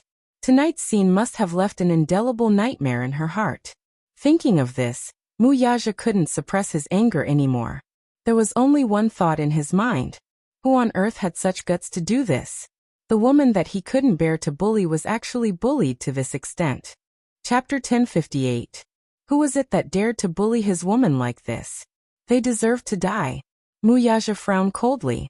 If Yin Shirsher were to look up at this moment, she would definitely be frightened by his icy gaze. Those close to him, on the other hand, knew that he was truly enraged. Yin Shirsher rubbed her eyes. Her eyelids felt extremely heavy. Muyaja lowered his head and asked, Are you tired? Yes. She nodded. He said, Then go take a shower, okay? Change into a clean set of clothes and get some sleep. Yin Shirsher pursed her lips and nodded gently.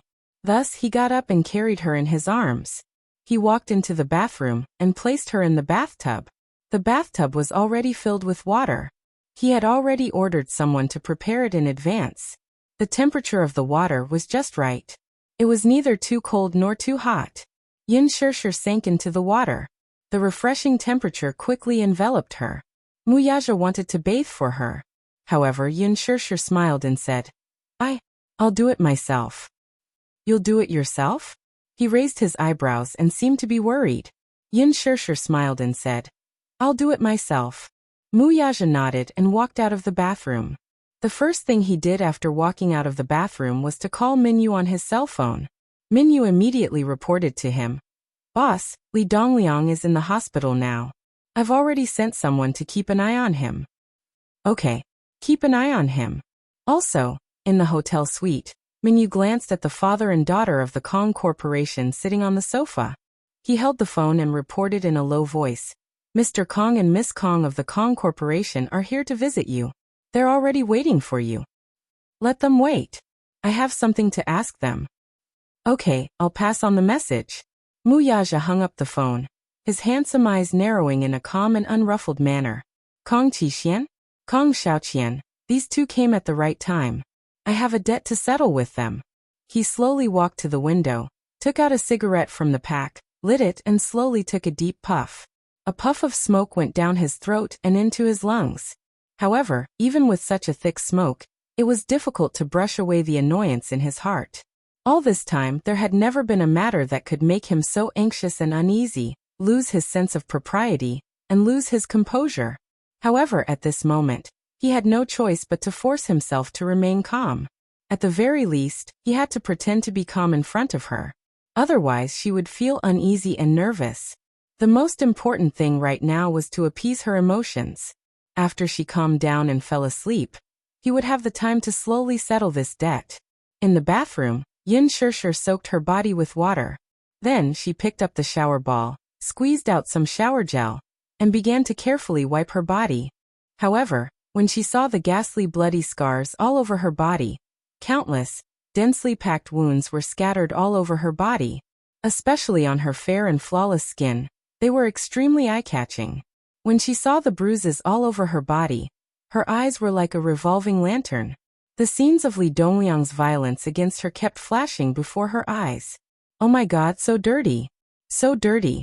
Yin Shirshir felt a sense of irritation. She frowned and impatiently turned on the shower head. The water splashed on her body, and the warmth washed over her body. She hugged her shoulders and slowly opened her eyes, allowing the water to drip down her eyelashes. Chapter 1059. Yin Shirshir resisted the urge to be disgusted and scrubbed her body vigorously with the bath ball. Her skin was extremely sensitive. Even a light pinch would leave a deep red mark. Now she was scrubbing with all her might, as if she couldn't wait to rub off a layer of skin. Her body was scrubbed with glaring bloodstains, mottled and ragged.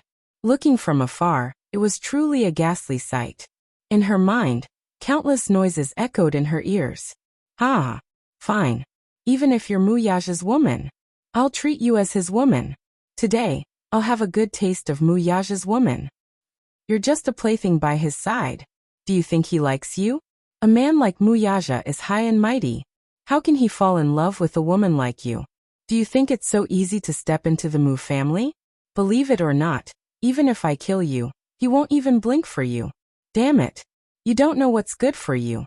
If you can do it for other men, why can't you do it for me? Are you looking down on me? Yin Shirshir's breath suddenly quickened. She closed her eyes tightly, but it was as if Li Dongliang's hideous and ugly face was reflected in her eyes. You're just an actress. What dignity do you have for an actress? Dirty, really dirty.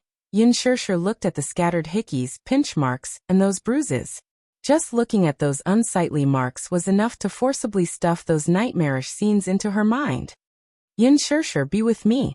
Whether it's a villa or a luxury car, I'll let you have whatever you want. I want you, I want you. Yin Shirshir clenched her teeth so hard that it was as if she wanted to crush them. The nightmarish scenes in her mind were getting more and more chaotic. She finally broke down. She desperately covered her ears and screamed crazily. Shut up. Shut up, shut up, shut up. Don't say any more. I don't want to. I don't want that. Muyaja stood in front of the window, but vaguely heard the screams coming from the bathroom. He was shocked and quickly rushed into the bathroom. However, the scene in front of him caused his eyes to hurt. His heart was throbbing with pain. He saw Yin Shirshir sitting in the bathtub. Her body had been rubbed so hard that it was red. Streaks of blood-red marks appeared as if they were filled with blood. The places that were ravaged hard actually had dense blood spots. It was a shocking sight. She covered her ears with all her might, her face twisted with struggle.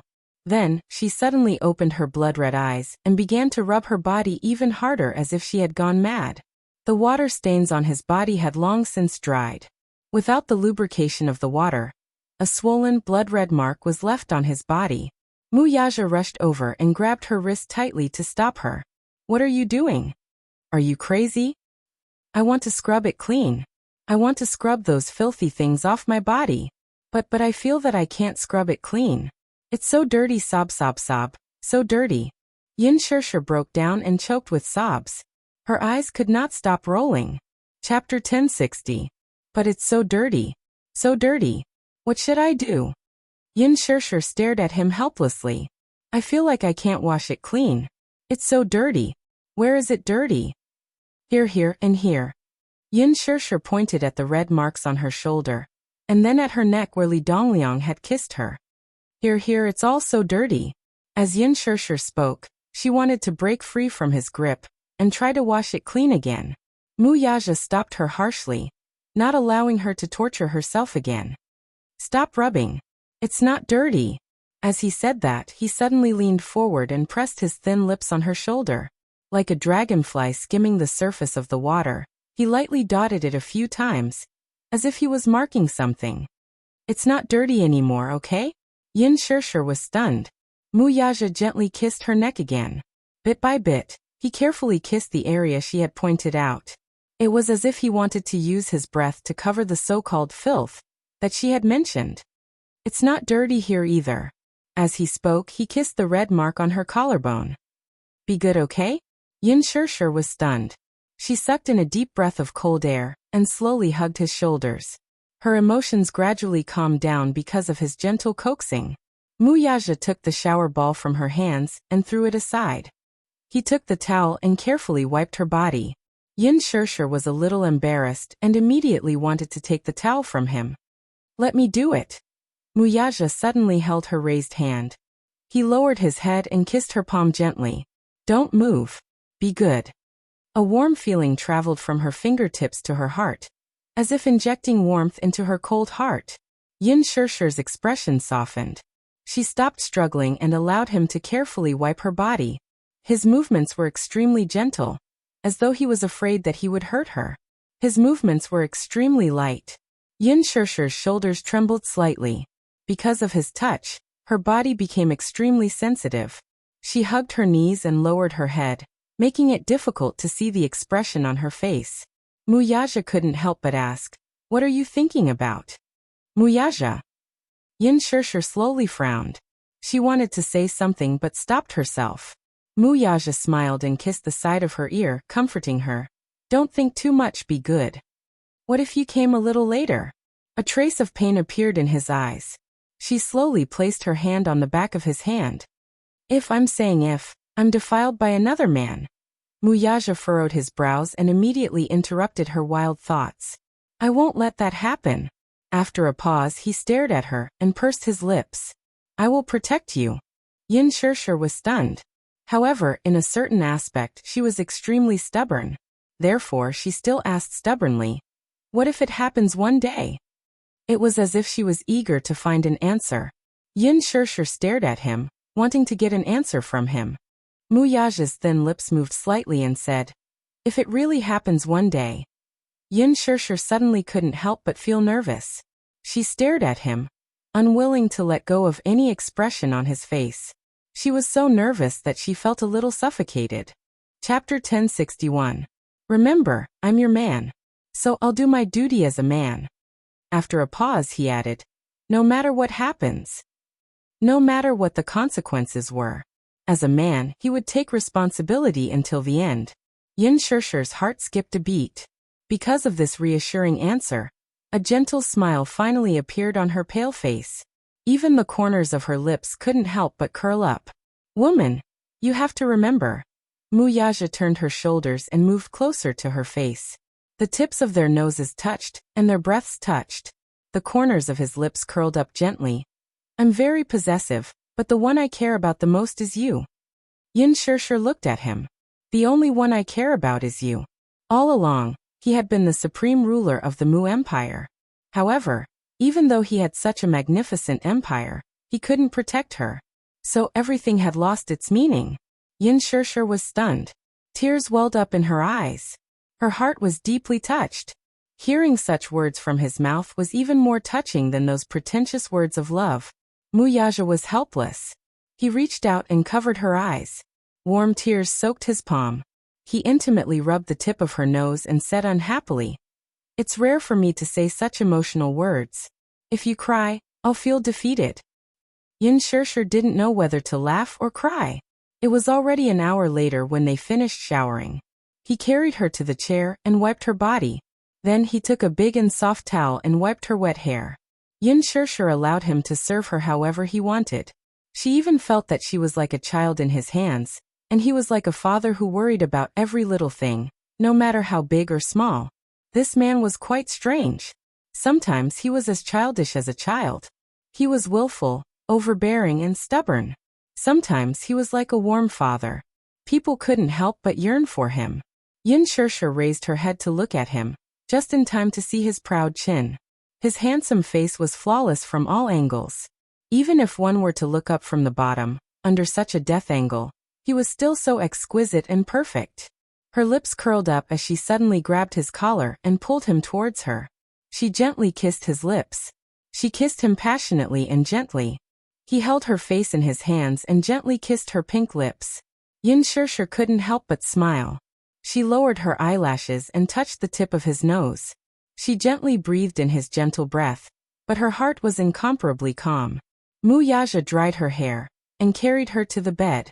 He had just turned around when Yin Shirshir reached out and grabbed his sleeve in a panic. The man turned around in confusion, only to hear her whisper to him, Where are you going?" Seeing that he was holding a blanket in his hand, she then realized that he was going to put the things away. She whispered, "Let's go later." Can you accompany me for a while more?" Mu Yaja was stunned but didn't say anything. He put the things aside and sat down again. Very naturally, he held her icy cold hand. Yin Shirshir saw that he couldn't hide his tiredness and hurriedly asked, "Are you very tired? Do you want to rest for a while too?" Mu Yaja frowned slightly. "No need. But I see that you're so tired." Chapter 1062. Yin Shirshir quickly shifted her body to make room for him. Patting the bed, Yin Shirshir smiled and said, "You should lie down and rest for a while too. It's good to close your eyes and rest your mind." Mu Yaja was stunned and turned his face away silently. There was a rare unnatural expression on his face, and his cheeks were strangely red. He slowly stood up, took off his suit jacket, and sat sideways on the bed. Yin Shirshir made room for him again, afraid that he would feel squeezed. He was so tall that for a moment, the luxurious bed actually felt a little cramped. Mu Yaja lay down and very naturally put his arm around her shoulders. Yin Shirshir was stunned. For a moment, she was so greedy for this casual and gentle action. Her head gently leaned against his shoulder, and she secretly laughed. In her heart, she tasted a hint of sweetness. A certain man glanced at her, only to see the little woman in his arms curled up into a ball. Her face was flushed, and she pursed her lips to hide her laughter. Perhaps it was an instinctive action, but he pinched her cheeks. His expression was a little fierce, as if he was trying his best to hide something. "What are you laughing at?" "Mu Yaja?" Yin Shirshir's voice was soft and gentle. She was afraid that she would ruin this rare moment of peace and happiness. She was also a little uneasy. I'm not dreaming, right?" Mu Yaja was puzzled by her words. "What do you mean?" Yin Shirshir bit her lip, opened her arms and hugged him. She said, "I feel very happy really." She wasn't very good at sweet talking, but what she said was from the bottom of her heart. She thought about how this man used to be insufferably arrogant, but now he was so careful with her. There was a deep sense of happiness that she was seriously cherished. He used to be such an arrogant man. Yet he was so gentle and doting on her. It really made her feel like she was dreaming, and she couldn't help but feel that it was a little unreal. When Mu Yaja heard this, he looked at the smiling woman in his arms. Was she satisfied with just this? Yin Shirshir didn't understand what he was thinking. Seeing that he didn't speak, she tugged at his collar. However, she saw him suddenly lower his head and cover her lips, fiercely blocking the words she hadn't said yet. His kiss came suddenly and fiercely, but gradually, it became gentle again. He softly rubbed against her lips, sometimes delicately pecking and gently tracing the breath of her lips. As their breaths met, Yin Shirshir could not help but lose herself in this deep kiss. She could not help wrapping her arms around his waist. However, he was not willing to go any deeper with this kiss. He was a man with both physical and mental health. If this continued, he might not be able to control himself and want her. But her body was too weak right now, and she couldn't bear him for the time being. She thought so unwillingly and ended the lingering kiss. "Go to sleep." Mu Yaja covered her with a blanket, laid down beside her, and pulled her into his arms. Yin Shirshir was indeed tired. After a night of fright, her mental strength was completely depleted, so she fell into a deep sleep not long after. Seeing that she had fallen asleep, Mu Yaja opened his eyes. He gently flipped over and got off the bed, carefully tucking her in. Chapter 1063. At Dishing Building. When the assistant respectfully pushed open the door, Mu Yaja walked in expressionlessly. When Kong Qixian saw him, he immediately stood up from the sofa and put on a fawning smile. However, his face was filled with worry because his daughter had offended the man in front of him. On one side of his face, there was a smile, but on the other, there was guilt. His facial expression was a little stiff and a little ugly. Kong Xiaoqian, on the other hand, was in a daze at the sight of the man. She was unable to react even when she saw him approaching. In a sense, this was the first time she had seen Mu Yaja, and it was also the first time she had come into such close contact with him. Before this, she had not had much interaction with him. She had only heard her father mention this amazing person from time to time. Whether it was in the business world or his social charm, Mu Yaja was a legend in the business world. Rumor had it that although he appeared cold on the surface, he was actually a devoted and sincere person.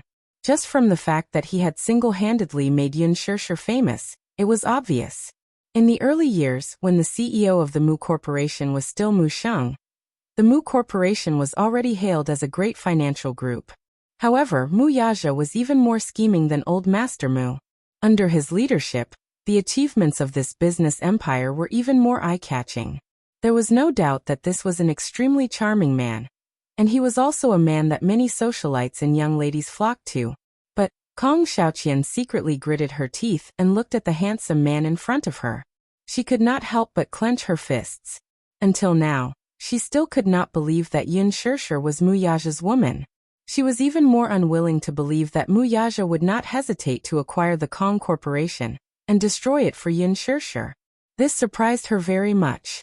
How could such an outstanding man dote on a woman to such an extent?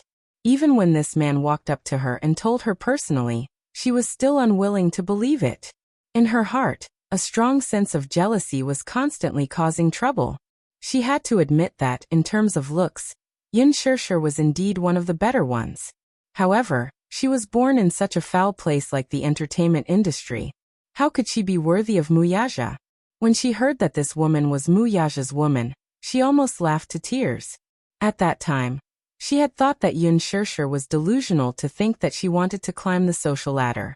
How dare she fantasize about marrying into a rich family like the Mu Group? Not to mention anything else. What qualifications did she have to be worthy of Mu Yaja? Even if Mu Yaja had taken a liking to her, Grandpa Mu would surely not allow an actress to enter the Mu family. Would he?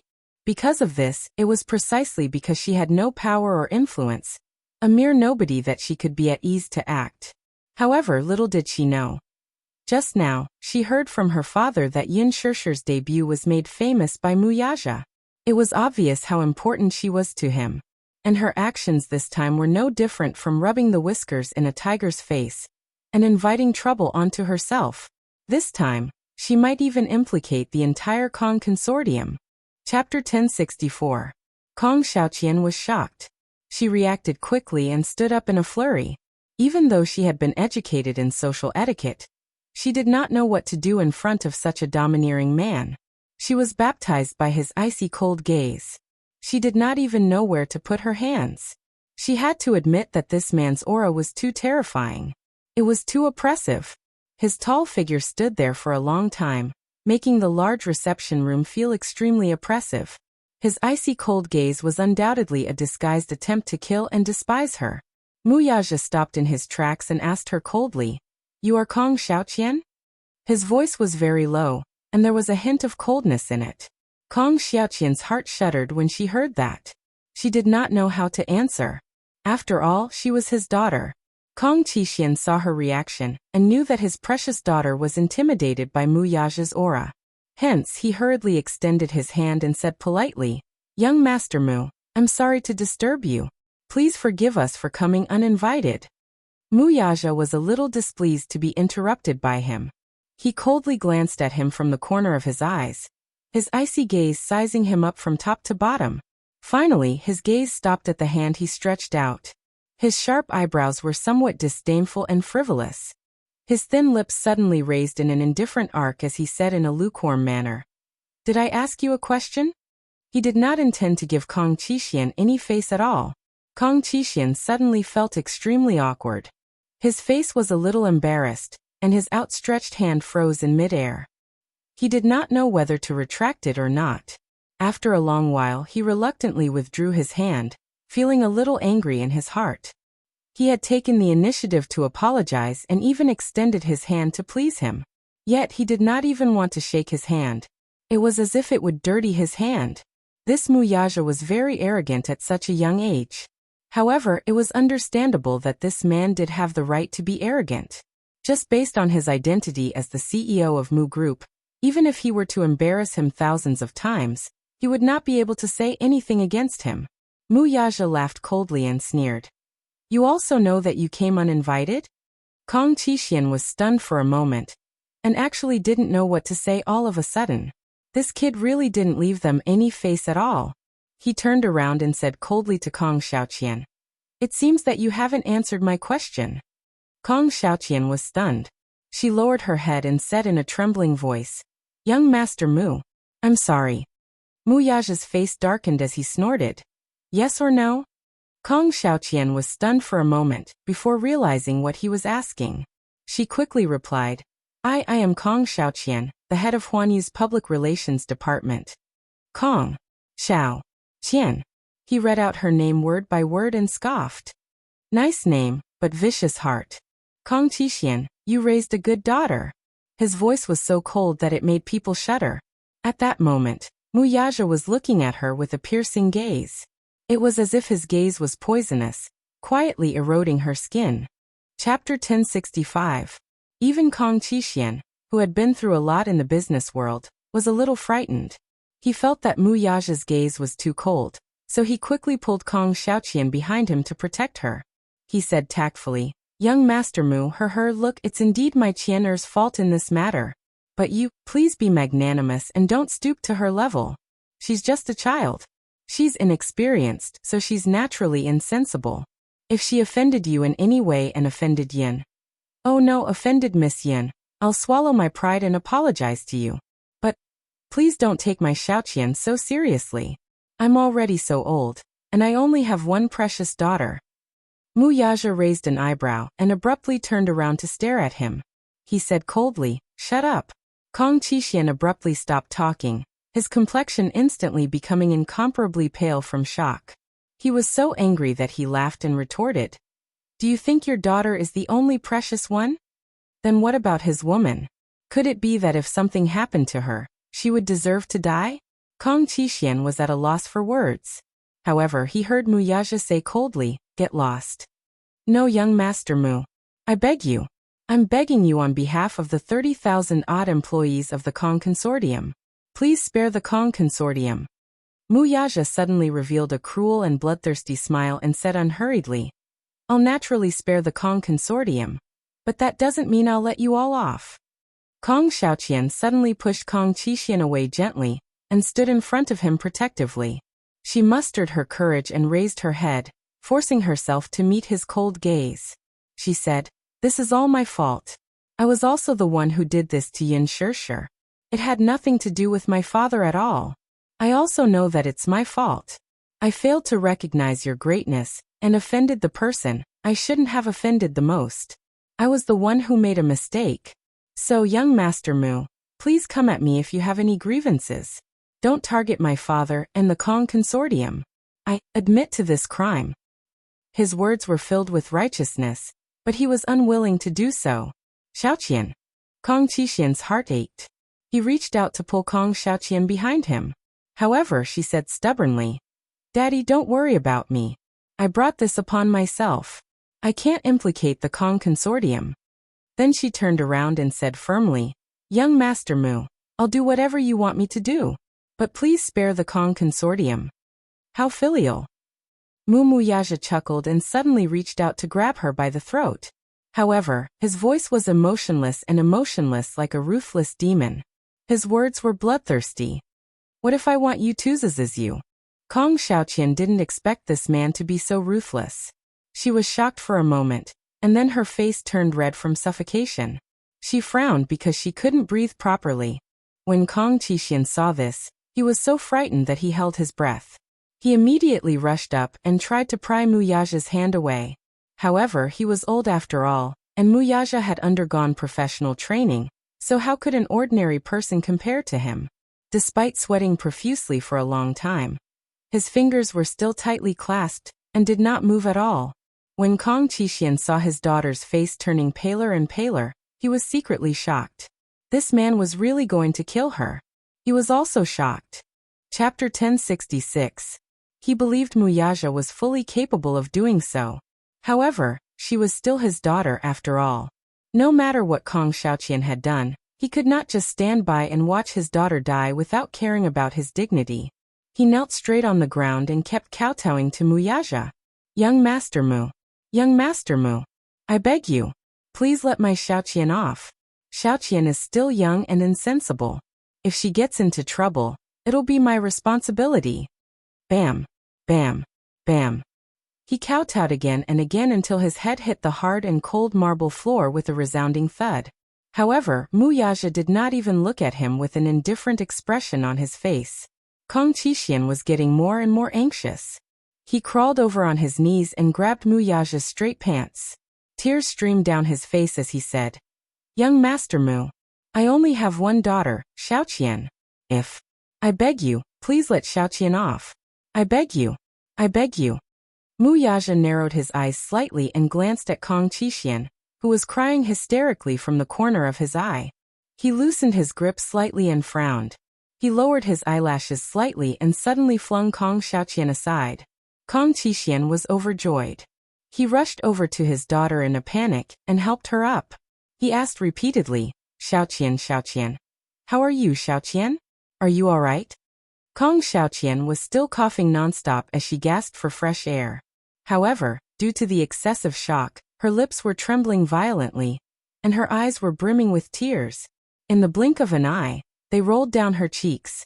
Still in shock, she hugged Kang Qixuan's shoulder and cried out in pain, Daddy!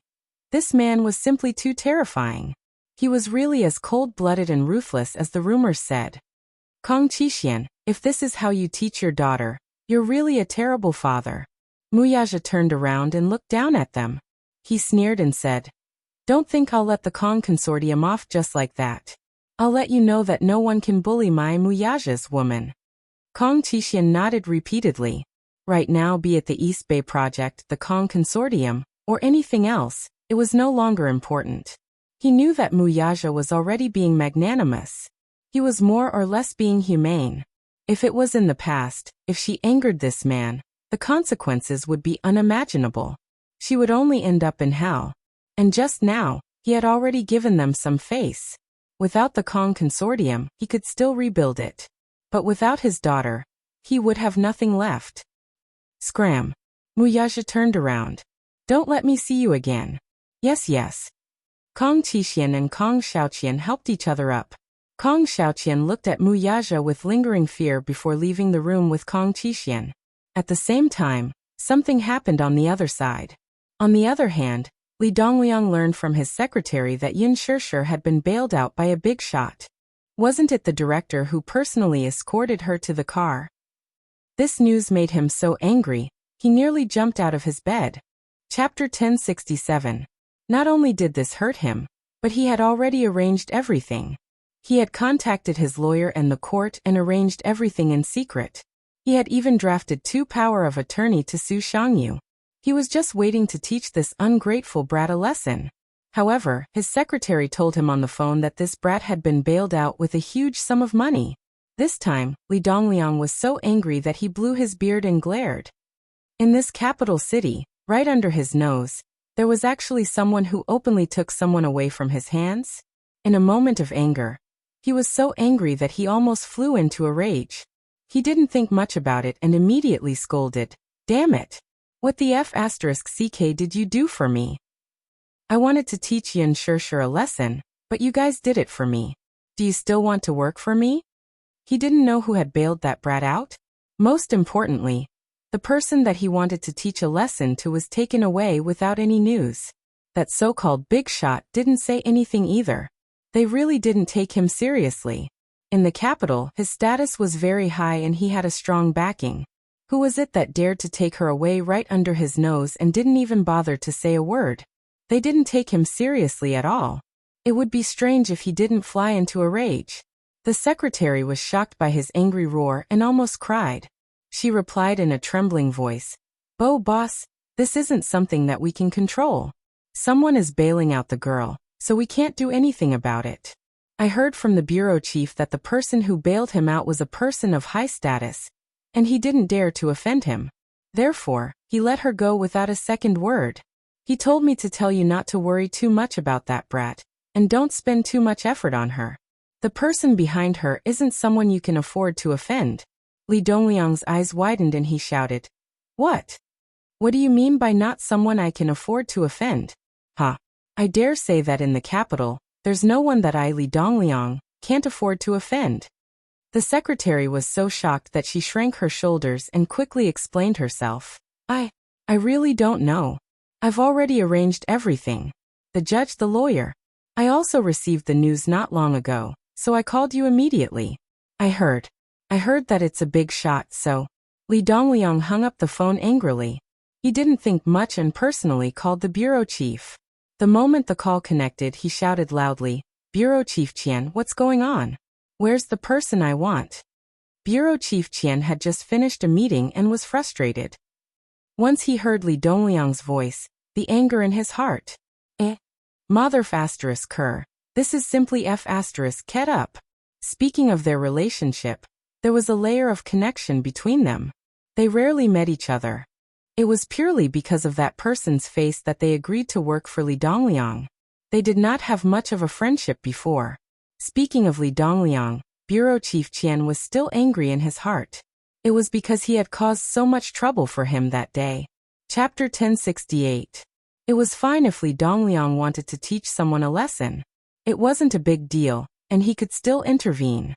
But this person was Muyaja's woman. Who was Muyaja?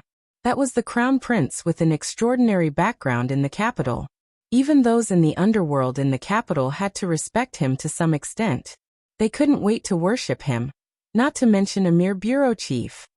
He did not care how Muyaja's men had provoked Li Dongliang, nor did he care how they had formed a grudge against each other. Anyway, he only knew that in a power struggle, a smart person had to learn to protect himself. Otherwise, he wouldn't know how he died. However, even though he was annoyed with Li Dongliang, he couldn't be too harsh with his words. Thus he restrained his anger and asked calmly, Boss Li, why did you call me? What are you talking about that makes me confused? Wasn't that the girl I sent to you the last time? Why didn't you tell me before letting her go? Listening to his irritable tone, it was obvious that he was furious. Bureau Chief Qian sighed and said unhappily, Young Master Mu asked me for her. How could I not let her go? Young Master Mu? Li Dongliang was stunned. Obviously, he didn't react. He heard Bureau Chief Qian mutter and changed the topic. Boss Li, if you want me to work for you, it's definitely not a problem. But you can't push me into the fire pit. What do you mean? Young Master Mu, which young Master Mu? On the other end, Bureau Chief Qian rolled his eyes and asked him back. In the capital, who else can take someone away from me and make me respectfully call him young Master Mu? But it was the truth. Bureau Chief Qian held a high position. The only person who could make him obediently let someone go was Li Dongliang frowned. Muyaja? Isn't that the crown prince? Chief Qian still had a lingering fear when he mentioned his name. It's not that I didn't dare to offend him, so I let him go. What did young Master Mu's woman do to you? Upon hearing the name Muyaja, Li Dongliang's heart skipped a beat. However, even though he felt a chill in his heart, he still forced himself to maintain his composure. Isn't it that brat? What are you afraid of? Chief Qian gasped in his heart. He thought that Li Dongliang was a frog in a well, and did not know the gravity of the situation. He snorted and said, Anyway, I'm at my wit's end. I don't dare to offend such a distinguished person as young Master Mu. I think you should find someone else. After hanging up the phone, Li Dongliang felt a chill in his heart. He sat on the bed in a daze for a long time, but he couldn't understand how this Yun Shirshir was related to that crown prince again. He didn't expect Yun Shirshir to really be Muyaja's woman. Moreover, she seemed to hold some weight. Mu Yaja's name was too resounding, but Li Dongliang did not know much about him. Just as he had said earlier, this big shot was famous, but very few people could find out about his background. Most people only knew that he was the distinguished entertainment tycoon in the capital, the crown prince of a financial magnate. However, just based on this title, he could sit high and mighty in the capital? Chapter 1069. Although he still hated Yun Shirshir so much that he wanted to rush over to Mu Yaja and ask him for her, he only had the guts to think about it. He didn't have the guts to do it. Now that this woman had used some unknown means to hug this big tree, he couldn't do anything to her. At least for now, Li Dongliang could forget about having any thoughts of touching her. With some thoughts in his mind, Li Dongliang couldn't sleep well for the entire afternoon. He lay in bed and pondered for a long time, but he couldn't figure it out. In the afternoon, Sun Hua braced himself and went to the hospital again, hoping to ask for some mercy. He didn't disturb him for 2 days. First, he hoped that Li Dongliang could take advantage of these 2 days to vent his anger. Second, he couldn't sit still. Sun Hua didn't know where he heard the news that Li Dongliang was planning to deal with Yun Shirshir. He had even drafted a complaint. It seemed that he was quite angry. He didn't want to be implicated. He was so flustered that he couldn't sleep well for 2 days. It had to be said that Universal Pictures was big, but it was just a small first-rate company. It relied on the models and actors under it to make a name for itself. However, the drama of promoting actors and actresses was very old-fashioned and despicable. It was nothing more than using the unspoken rules to get to the top, or relying on some scandals to get to the top. Relying on Li Dongliang, Universal Pictures got a big bargain. With many financial backers supporting them, there was really a celebrity who was promoted to a first-rate position. It also raised the company's reputation to a new level. It was widely rumored that Universal Pictures' current status was enough to compete with Huanyu. But was that really the case? It was an entertainment company. When the actors became popular, the company's reputation would naturally increase. It was nothing more than the principle of sharing glory together. However, in the fierce competition in Beijing's entertainment industry, the share it occupied was really insignificant. If they really compared it to Huanyu, they could crush Shangyu with one finger. Sun Hua couldn't just watch himself fall. But he had to admit that he came at the wrong time. He knocked on the door of the ward. As soon as he walked in, Li Dongliang's eyes were about to pop out of their sockets. He shouted at him, "Damn it! You bastard! How dare you come here?" Sun Hua knew that he was in the wrong, but he felt that something was wrong. 2 days had passed, but this old thing's anger didn't seem to have subsided at all. He nodded with a smile on his face. No matter if it was a beating or a scolding, he would grit his teeth and endure it. Who didn't know how to act like a grandson? Yes, it's my fault. I'm not a thing. Please bear with it and calm down. Don't let your anger affect your health. Otherwise, the losses will outweigh the gains. The more Li Dongliang saw him smiling like this, the more he looked down on him. He was so angry that his mouth was almost crooked. He shouted, "Do I need you to teach me how to behave?" The smile on Sun Hua's face was extremely charming. "I wouldn't dare. I'm here to apologize to you." It would have been fine if Li Dongliang did not mention it, but the moment he did, Li Dongliang's teeth itched with hatred. He stretched out his index finger and wanted to poke the tip of Sun Hua's nose. He said angrily, "Sun Hua, let me ask you, what are your intentions?" "Ha! It's fine if you send other women to me. But how dare you touch young Master Mu's woman? You dare to send her to me, but I don't have the fortune to enjoy it." This caused Sun Hua to be confused. This Li Dongliang, this old fox, was very clear at the crucial moment. It was obvious that he had taken a fancy to Yun Shirshir first, so he thought of a way to get her for him. Chapter 1070. Now that he had offended someone, he was pushing the blame to him. Young Master Mu? From Li Dongliang's tone, it seemed like young Master Mu had a powerful background. Sun Hua had also heard of young Master Mu and knew that he was a big shot, but it was not to the extent that even Li Dongliang was afraid of him. However, it was no wonder that he was ignorant and inexperienced. Even Li Dongliang was unable to associate with such a figure. With Sun Hua's qualifications, how could he be qualified to come into contact with such a figure? He had probably never even heard of such a person. Hence he was confused. Bossly. What do you mean by that? Why don't I understand? You don't understand? You're the one who found Yin Shirshir for me. Didn't you find out about her beforehand? Now you still don't understand? I think you understand it very well in your heart. Since your artist can climb up to such a high position, why do you have to force it into my hands? Are you trying to make trouble for me? One of young Master Mu's fingers is as thick as my waist. You even sent his woman to me. Are you trying to kill me by doing this? Sun Hua was even more confused. Young Master Mu? How did Yin Shirshir manage to climb up to someone like young Master Mu? Why have I never heard of him? Wait a minute. Was the young Master Mu that Li Dongliang was talking about the young Master Mu that he knew? Hence he said, haha. Who exactly is this young Master Mu that Boss Li is talking about? Li Dongliang laughed coldly. Sun Hua, don't play dumb with me. You're in this business in Beijing. How could you not know about this entertainment tycoon? Entertainment tycoon? Boss Li, are you talking about the person who became the head of Dishing Financial Group at such a young age, Muyaja? Li Dongliang sneered. Why are you pretending to be dumb with me? Do you know that you almost got me killed? Yin Shirshir, haha. I don't dare to take over her. Don't worry, with young Master Mu around, I won't touch this woman, and I won't go against Huan Yu.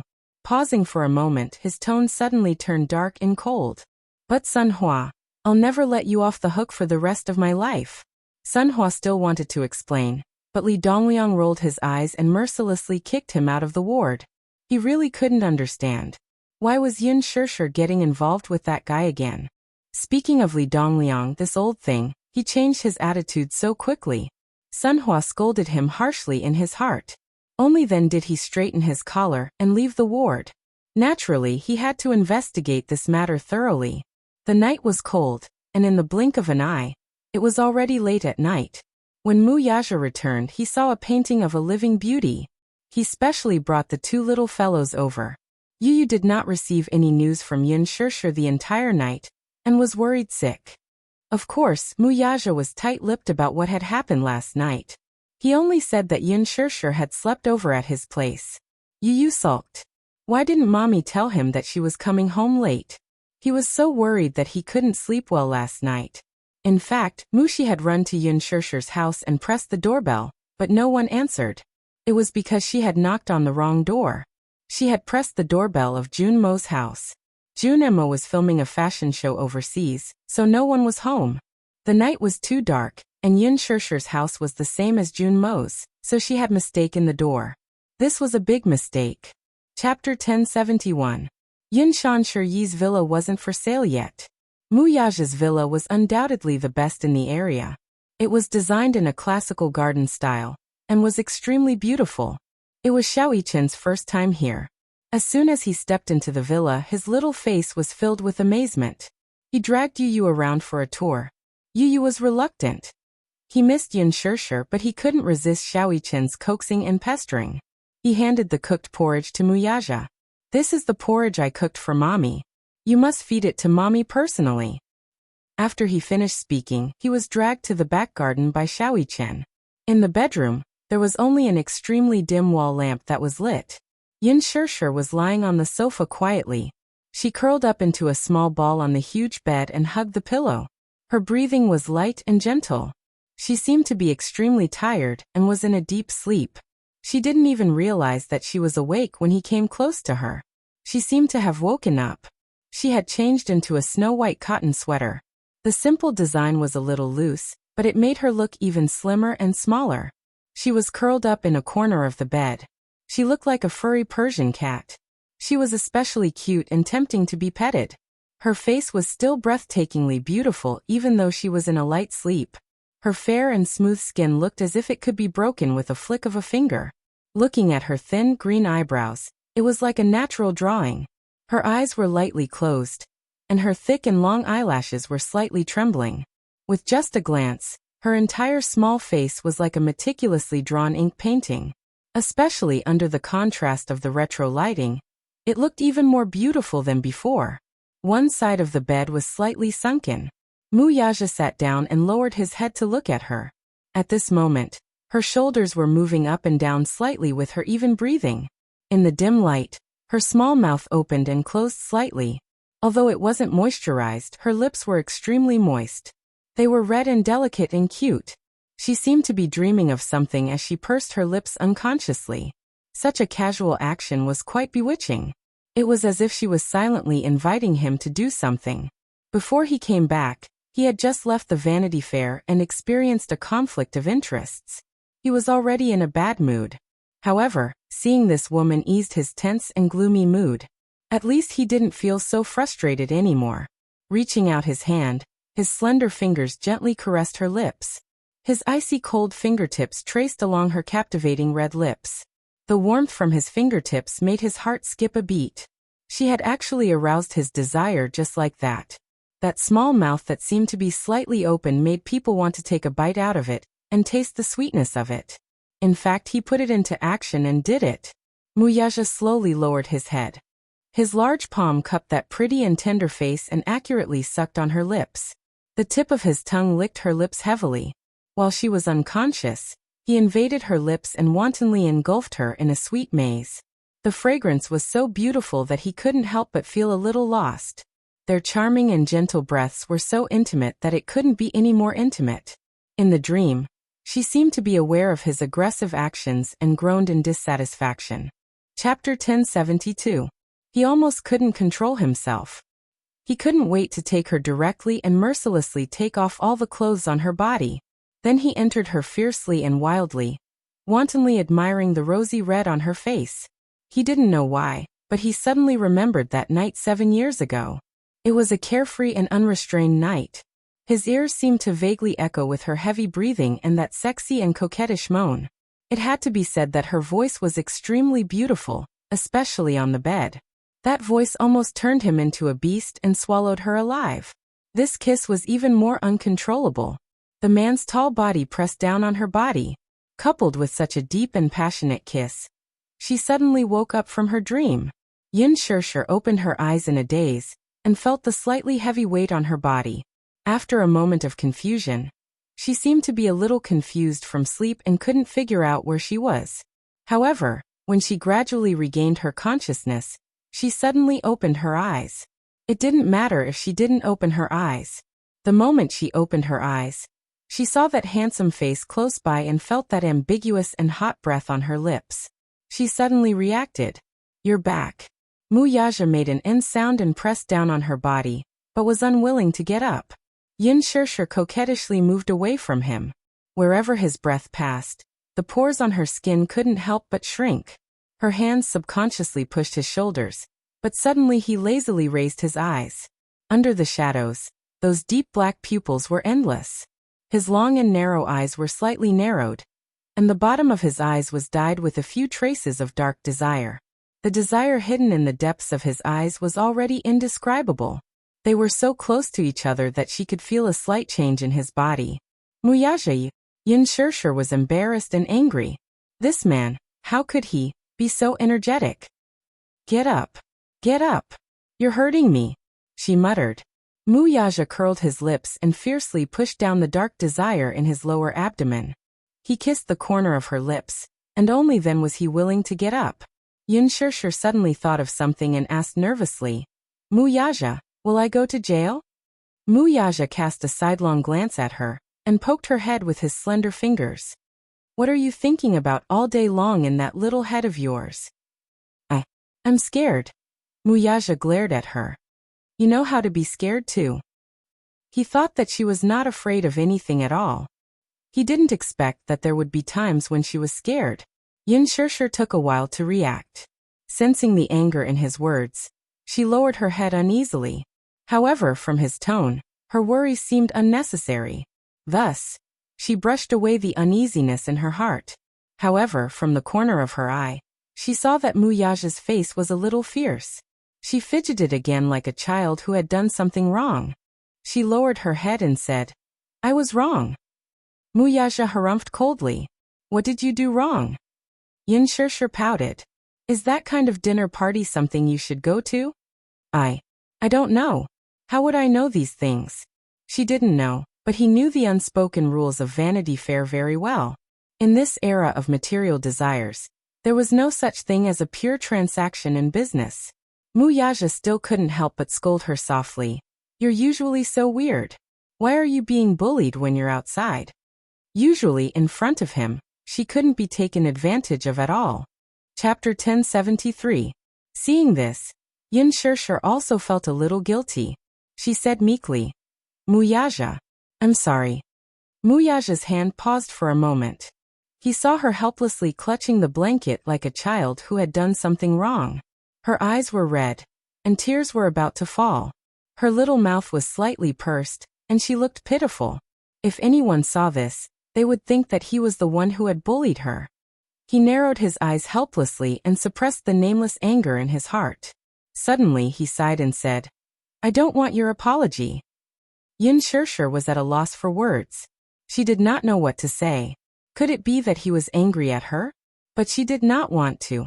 If she had known that this would happen, she would not have gone. Seeing that she did not speak, Wuxia did not want to talk about it. However, when he thought about how she had been bullied outside, he felt angry again. Don't worry. You won't go to jail. I'll settle this matter. But there won't be a next time. Yin Shishir sensed the anger in his tone. Tears rolled down her cheeks and dripped onto the back of his hand. It was extremely hot. You didn't mention my name when you were bullied outside? He could not help but ask. I did mention your name, but Li Dongliang said. She suddenly cleared her throat and imitated Li Dongliang's contemptuous tone. Wuxia? That guy from Dishing Financial Group? Wuxia's face turned ashen. Yin Shishir imitated Li Dongliang's lewd laughter. Ah, fine. Even if you're Wuxia's woman, I'll treat you as his woman. Then today, I'll have a good taste of Wuxia's woman. The man's expression became even more gloomy. He was infuriated by this stupid woman. She repeated Li Dongliang's words with some embellishment. Then, with a very distant look in her eyes, she silently accused her. With tears in her eyes she said, It's obviously because you're not intimidating enough. Wuxia was stunned. Not enough deterrence? The corners of his eyes twitched. It was only then that Yin Shishir noticed his gloomy expression. She smiled and said, All right. I'm just teasing you. Just smile. Don't be so serious. Otherwise I'll feel guilty. Wuxia snorted coldly and took out the insulated box. Don't film anymore. Stay at home. I'll take care of it. Yin Shishir was startled, but she shook her head. No. I want to earn money to support myself and you and Xiaoichen. Wuxia said coldly. What, are you afraid that I can't afford to raise you? Yin Shishir pouted and did not speak. Wuxia continued. Don't worry. The Mews are so big. Even if there are 100 of you, we can still afford to raise you. If there are 100 of me, there will have to be 100 Wuxia. Wuxia was speechless. Yin Shishir continued. I'm very greedy. I don't want to fight with 99 other people for you. Wuxia suddenly did not know what to say. Yin Shishir wrapped her arms around his waist and said, I want to work. I want to work hard to become an outstanding person. Only by becoming an outstanding person would she be able to stand beside him and not be overshadowed. Wuxia's thin lips curled up slightly. He understood her stubbornness.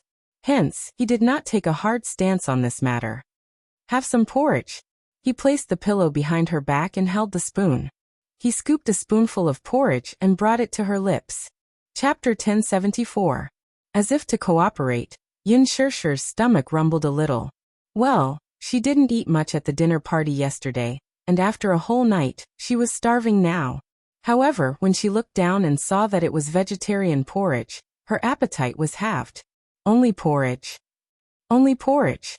Is there no meat? Wuxia raised his eyebrows. You can eat me. She'd better eat porridge. Yin Shishir opened her mouth and took a sip, but it was scalded and tears almost flowed out. Wuxia said, Slow down. Yin Shishir swallowed it with difficulty. Help me blow it. The corners of Wuxia's eyes twitched fiercely again. He scooped another mouthful and pouted unnaturally as he forced himself to blow a few mouthfuls. That stiff expression made Yin Shishir laugh in her heart. She had never seen Wuxia look so adorable before. A certain man looked up and asked angrily, What are you laughing at? His voice was cold. Yin Shirshir then realized that the corners of her mouth were curled up too much. She quickly stopped smiling and said seriously, I just think that you're cute. Mu Yaja ignored her and continued to feed her. He scooped up a mouthful and carefully blew it for her to cool it down. After 3 times, his actions became much more natural. Just like that, he fed her a mouthful, and she drank a mouthful. The room was silent for a moment, and there was only the sound of porridge slurping. Looking at him, Yin Shirshir's heart felt warm. This should be the feeling of happiness, right? This man, with his noble status, must have grown up in luxury and was served like a crown prince. He should have never done this for anyone before, right? Now he was so considerate. For a moment, Yin Shirshir was really at a loss. Who cooked this porridge? She suddenly asked. Mu Yaja frowned and said heartlessly, I cooked it. Is it good? It doesn't taste good, Yin Shirshir commented honestly. Mu Yaja immediately passed the buck. Yes. Actually, it's you who cooked it. It's not up to standard. As soon as he said that, Yin Shirshir's face darkened. Yu, who had walked to the door, suddenly sneezed gracefully. He opened the door and saw Mu Yaja holding a thermos bowl and feeding Yin Shirshir porridge. He smiled with satisfaction. This is what a man should be like. Yu's conditions for daddy were that he had to be gentle, considerate, powerful, and rich. He had to be a slave to his wife and put mommy first in everything. Not bad. Daddy was slowly moving closer to the ideal of a good husband. Mommy. Yu and Xiaoyichen happily pounced on the bed. The 2 little guys were so noisy that the porridge bowl in Mu Yaja's hands almost toppled over. Mu Yaja was about to flare up when he saw the 2 little guys hanging onto Yin Shirshir's arm like koalas. Their little faces were rubbing against Yin Shirshir's chest. Their expressions, and actions were in perfect sync. Mu Yaja was suddenly speechless. Mommy, why didn't you come home last night? Why didn't you tell Yu? You made Yu so worried. Yu raised his head. Halfway through his words, he suddenly noticed something. His clear eyes stared fixedly at her face. Yin Shirshir noticed that he was staring at her without blinking. She touched her face in confusion. She didn't feel anything strange. Chapter 1075. Mommy, why are your eyes so swollen? Yu narrowed his eyes. He was very observant. Yin Shirshir's heart skipped a beat. She had cried so hard last night that she slept the whole day. Her eyes were so swollen that they resembled walnuts. Yu, of course, did not know what had happened last night. He only narrowed his eyes suspiciously and turned to shoot a cold glare at Mu Yaja. Mommy, did Daddy bully you again? Mu Yaja was stunned. He was wronged. Yin Shirshir chuckled. She did not know whether to nod or shake her head. Mu Yaja glared at her. Why was this woman not defending him? Yu was angry. He crossed his arms and glared coldly at Mu Yaja. Mommy, did Daddy bully you? Tell me. If he bullied you, I won't let him off. Yin Shirshir was amused by his serious look. How do you intend to not let him off? Yu did not say a word, but he gave a sinister smile. His deep eyes hid many flashes of sinister laughter. He was extremely two-faced. Mu Yaja's shoulders trembled. Why was his son so two-faced? He suddenly thought of Lu Jingtian's incident. He did not need to think about it to know who was behind it. Initially, he suspected that it was Yu's doing, so he went to find the little lad and asked him about it. Yu admitted it frankly. Mu Yaja immediately realized that his son was more ruthless than him. He was still so young, yet he already had such a ruthless iron fist. What would happen when he grew up? What did Yu say? I don't care what others think of me. Anyway, I won't let anyone who bullies mommy off. As she said this, Yu's eyes were especially clear. However, the smile in her eyes revealed a sense of arrogance. I have so much just to protect the people I love. If I can't even do this, then no matter how much I have, what's the point? If I can't even protect the person I love, then what's the point of having so much? Mu Yaja was deeply shocked by these words. His son turned out to be a mommy's boy. He was also his #1 love rival. Mu Yaja suddenly felt tired. Yin Shirshir was amused and held back her laughter. Yu, your daddy didn't bully me. Mommy didn't sleep well and her eyes are swollen. Flyer. Yu was not someone who could be brushed off with just a few words. Mommy's eyes are so swollen. It's obvious that she cried. Yin Shishir fell silent. Baby, do you have to be so observant? Tell me, did Daddy bully Mommy? Yu asked again. Yin Shishir fell silent. No. Yu shot Muyaja another glare. Muyaja felt that he was unjustly implicated. Yin Shishir looked at the silent confrontation between father and son. She did not know whether to laugh or cry. All right. It's so late. Stop fooling around. Let's go to bed. At night, Muyaja sat in the study. Minyu sent him 2 secretly taken photos. One of them was a photo of Yin Shishir being dragged out of the hotel by Li Dongliang. Even though they knew what was going on just by looking at the photo, which was secretly taken from this angle, the two of them seemed to be pulling and pulling at each other, entangling each other. The photo clearly captured Yin Shishir's facial features. However, because of the angle and the photo taken, the two of them looked ambiguous and entangled. Chapter 1076. These 2 photos were secretly taken by the paparazzi. It was said that the paparazzi originally wanted to upload these 2 photos online. Without a doubt, if these 2 photos were uploaded online, it would definitely cause an uproar. Yin Shishir accompanied her to dinner and used the unspoken rules to get a role. Whether it was true or not, a scandal about the unspoken rules would cause immeasurable damage to an artist, especially in terms of popularity. Take Tang Yu for example. After the unspoken rules were exposed, she was banned by Huan Yu and her contract was terminated. Her popularity hit rock bottom, and all her endorsements were cancelled. She even had to pay a huge penalty for breaching her contract. Now, she could only take on some web dramas to maintain her pitiful exposure. There was even a rumor about her not long ago. Although that was Tang Yu's last-ditch attempt to hype herself up, her life was indeed not easy after the unspoken rules were exposed. She had to pay a huge penalty for breaching her contract. Because of the series of negative news after the unspoken rules were exposed, all the advertisers asked for a penalty for breaching their contracts. Now she was heavily in debt. She even had to put down her pride and status some time ago and negotiate a contract with a Hong Kong crew for a pornographic film. What kind of situation was she in? She even accepted a pornographic film. It seemed that Tang Yu was living a miserable life. Moreover, a new starlet like Yin Shishir couldn't be tainted at all. If she was involved in scandals like the unspoken rules when her career was on the rise, it would definitely have a huge impact. If these 2 photos were uploaded online, Qingguang Entertainment would definitely take advantage of this loophole and use the popularity of Yin Shishir to stir up public opinion and create rumors that Yin Shishir stole Lin Ji's role through the unspoken rules. Yin Shishir's popularity was on the rise now. She had a lot of film offers and many advertising companies targeted her pure aura and proposed to work with her. Qin Zhou had just accepted 3 cosmetics endorsements for her. They were all international luxury brands. Qin Zhou had even negotiated a 7-figure endorsement deal for her. For a newcomer who had just debuted, this was an astronomical sum. It was very impressive, and many people were jealous. There was a lot of trouble when one was popular. After the incident, Huan Yu sent people to investigate all the people who had attended the dinner that day. All the photos of Yin Shishir were deleted from their phones.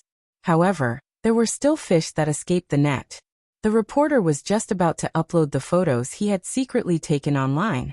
Fortunately, the website he had uploaded them to was Huan Yu's #1 media portal. Therefore, the photos he had uploaded were stopped by the website's technical department during the review stage. When Minyu heard the news, he contacted the reporter and offered a high price for the photos. Strangely, the reporter refused to sell it. Minyu couldn't help but feel suspicious. The price he quoted wasn't low, but the reporter refused to budge. Could it be that these photos were taken by someone behind the scenes? But if he refused to sell, did Minyu have no other choice? Refusing a toast only to drink a forfeit. Soon, he was to be detained for 24 hours.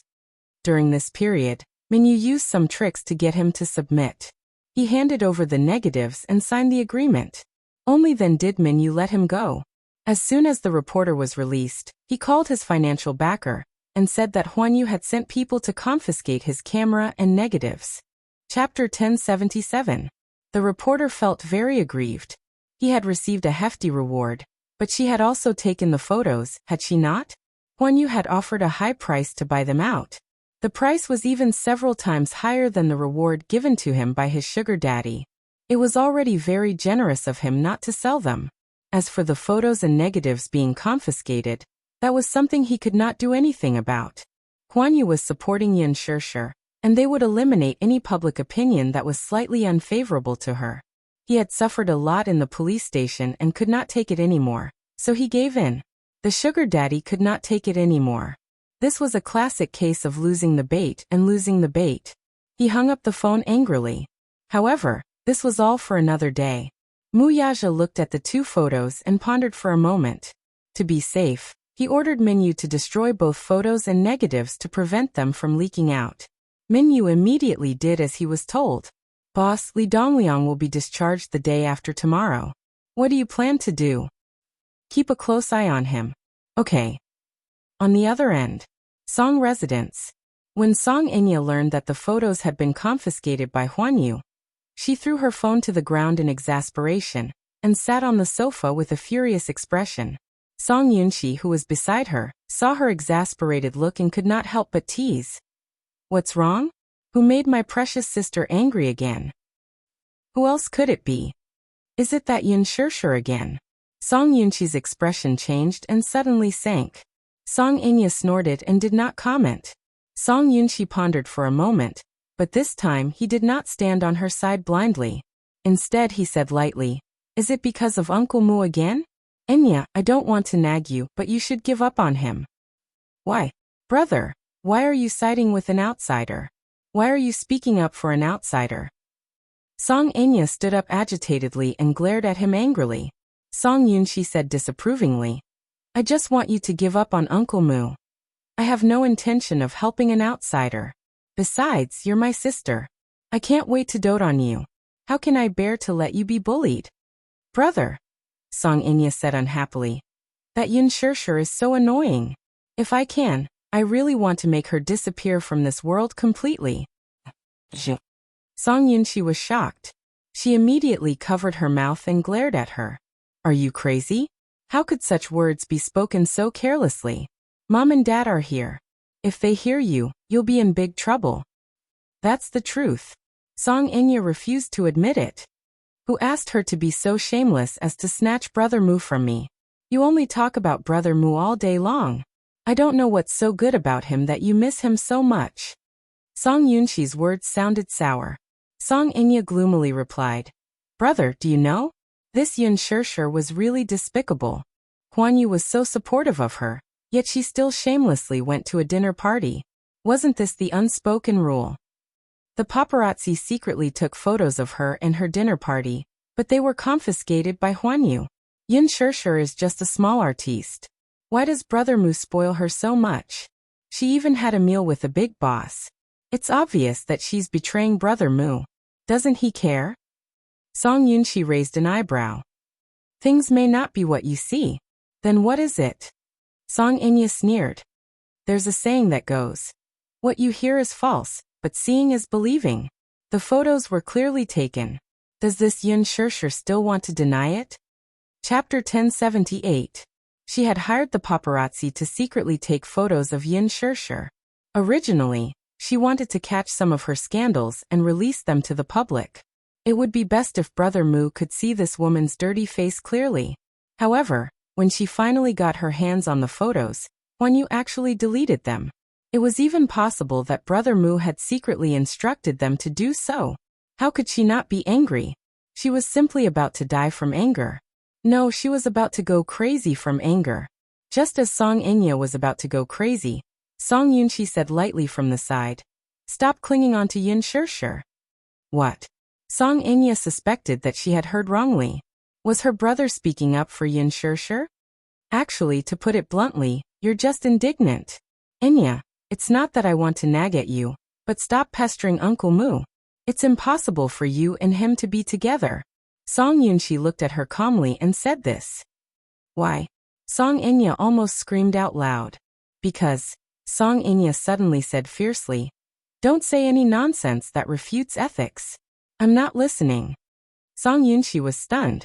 This sister of his did not have any other shortcomings, but she was especially stubborn.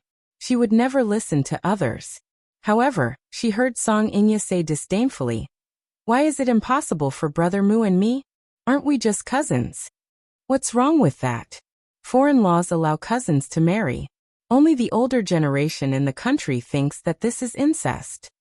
Song Yunshi said disapprovingly, "Whether they're cousins or not isn't the point at all. The point is that he doesn't have you in his heart. I think Uncle Mu is quite concerned about Yin Shirshir." Song Inya sneered fiercely. Humph. At the end of the day, it's clearly that vixen who shamelessly seduced Brother Mu. Does she really think that Brother Mu likes her? It's just a game. She's so stupid to really think that she can become young Madam Mu. Song Yunshi, however, said coldly, "I think Uncle Mu is quite concerned about her." You're deliberately opposing me, aren't you? If Brother Mu really likes that woman, why would he let her pursue a career in showbiz? The entertainment industry was so dirty. How many people were clean? If she was really his beloved woman, he wouldn't have let her develop in the entertainment industry. What's more, Brother Mu's misophobia is so serious that he won't allow his woman to do such a despicable thing as accompanying people to dinner. Song Yunshi looked at her with love and helplessness in her eyes. "My good sister, there are all kinds of good men in the world. Why do you have to revolve around a man? The outside world is so big, maybe you'll meet someone better." "I can't meet him anymore," she said dejectedly. Song Yunshi was shocked and looked at her in a daze. At the mention of Mu Yaja, the corners of Song Inya's lips curled into an incomparably gentle smile. She was no longer as harsh as before. Her entire heart softened, and her beautiful face seemed to glow with a breathtaking radiance. "Brother Mu is so outstanding. I'll never meet a man who's more outstanding than him." In fact, what she was unwilling to admit was that perhaps Mu Yaja was sincere about Yin Shirshir. This was because ever since that incident last time, Mu Yaja had ordered her to apologize to Yin Shirshir. However, given Song Inya's character, how could she be willing to do so? Hence, she did not listen to him at all. Chapter 1079. Song Inya was on the verge of breaking down. There were even a few times when she personally went to the entrance of the CEO's office in Dishing Building to block him. When he opened the door and saw her, he treated her like air and walked around her without even looking at her. She chased after him, but Mu Yaja entered the elevator as if there was no one there, closed the door, and left her standing there. Song Inya was desperate and embarrassed.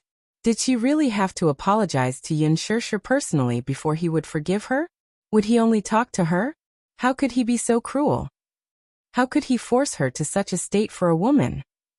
She had been with him for more than 10 years. What was Yin Shirshir to him?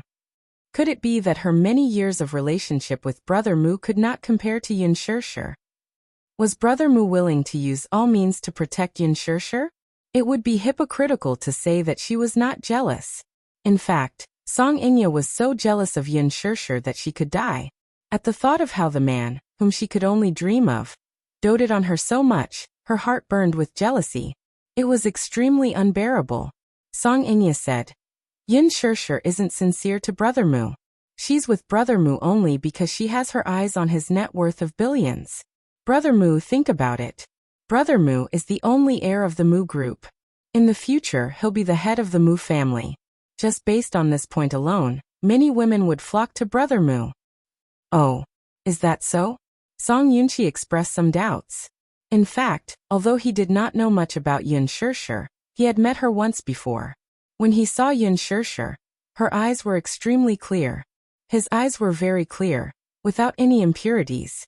He was probably a very pure person. In fact, if not for the entanglement between Song Inya and this woman, if he and Yin Shirshir were to get to know each other again, perhaps he would not hate this woman. Moreover, he had thought it through carefully after the incident. Given Song Inya's arrogant and unruly character, perhaps she had provoked Yin Shirshir first. His niece had been spoiled since she was a child, so he knew her best. She liked to kick up a fuss without reason. Perhaps she was the one who bullied Yin Shirshir first. Of course, he could only keep this thought to himself. After all, Song Inya was his younger sister. He could not help anyone but her. The next day, Yin Shirshir was caught as soon as she arrived at the company. Qin Zhou angrily dragged her into the office. As soon as he closed the door, he went straight to the point and asked her, "I heard that something happened to you the day before yesterday?" Ah. Yin Shirsher was taken aback by his question, which came out of nowhere. She was truly baffled by it. "Did Kong Xiaoqian invite you to dinner the day before yesterday?" Qin Zhou asked in detail. Yin Shirsher was startled. Then she nodded and said, "Yes." "You went?" "Yes." "Why are you so obedient? You just go when I tell you to? Are you stupid?" Qin Zhou was furious as he tapped her head. "You usually refused to serve me a cup of tea. When someone dug a trap for you to jump into, you really jumped into it obediently. Yin Shirsher, you usually look smart, but at the critical moment, your IQ has been fed to the dogs." Yin Shirsher looked bitter. "I didn't know that it was a hangmen banquet." "You didn't know? Haven't you heard of Li Dongliang's reputation in the industry? He has ruined many female celebrities. If you're any dumber, you'll be next." Qin Zhou was furious. Chapter 1080. Yin Shirsher was stunned and said, "Kong Xiaoqian only told me to meet an investor. She didn't say who it was. Also, I don't know what Li Dongliang's reputation is." Qin Zhou was speechless. "Didn't I tell you that this industry is very messy? Also, without my order, you went to dinner without my permission. Didn't you think about the consequences?" Yin Shirsher knew that she was in the wrong. She was stupid and accepted the lecture obediently. Seeing her pitiful look, Qin Zhou's heart softened. He couldn't help but touch her hair. "All right, I didn't mean to scold you. I was just worried that you would get hurt. You're so stupid. I'm really worried that you'll be eaten alive if I let you out." "So exaggerated?" "That's because you haven't seen anything more exaggerated. Anyway, in the future, don't act on your own without my order." Qin Zhou paused and suddenly smiled. "But you're really good. You stabbed him with a pair of scissors. I heard that if you were a little more biased, Li Dongliang would have no descendants." Yin Shirsher stuck out her tongue. "Who asked him to offend me? Serves him right. You're still laughing. If Chairman Mu hadn't suppressed this matter, you would have been killed by Li Dongliang." Qin Zhou couldn't help but scare her. Yin Shirsher was really shocked. "He's so powerful. What do you think? Do you know who's backing worldwide?" "What? Dream Fund? Isn't that the charity fund founded by Wu Lianjie?" Yin Shirsher was a little confused. Charity fund? That's because you don't know. This Dream Fund is just a financial institution that launders money in the name of charity. There are many big shots behind the Dream Fund, both in the government and in the underworld. Wu Lianjie is just the spokesperson. The big shots behind him are the real masters. On the surface, the Dream Fund is a charity organization. But behind the scenes, there are many underworld and legal forces fighting and killing. It involves the interests of many top tycoons. Of course, these can't be said out loud. Yin Shirsher was dumbfounded by what she heard. "So, why do you think those investors invested in the movie when they knew that they would lose all their money? To put it bluntly, it was just a way to launder money. It's nothing more than washing black into white," Qin Zhou added. Yin Shirsher was completely speechless. It turned out that there were so many benefits involved. Be careful. This circle isn't as simple as you think. Dreams are just dreams, but reality is cruel. Yin Shirsher asked nervously. "What happened next?" "Not much. No matter how unreasonable Li Dongliang is, he still has to give face to Chairman Mu. That's why the matter has been suppressed. Li Dongliang didn't want to pursue this matter any further. This didn't mean that Mu Yaja would give up just like that. After this incident, Kong Xiaoqian was fired from her position at Huanyu. Disheng was also following up on the acquisition of the Kong Consortium. It could be said that Kong Xiaoqian had tried to steal a chicken only to end up losing the rice used to lure it. She had paid a terrible price, because she had touched someone she shouldn't have.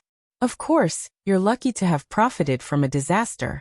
Who knows, maybe the female lead role of Lin Ji will fall on your shoulders." Yin Shirsher raised her eyebrows. "You mean the female lead of Lethal Beauty?" I'll fight for it with you. Who knows, there might be a chance."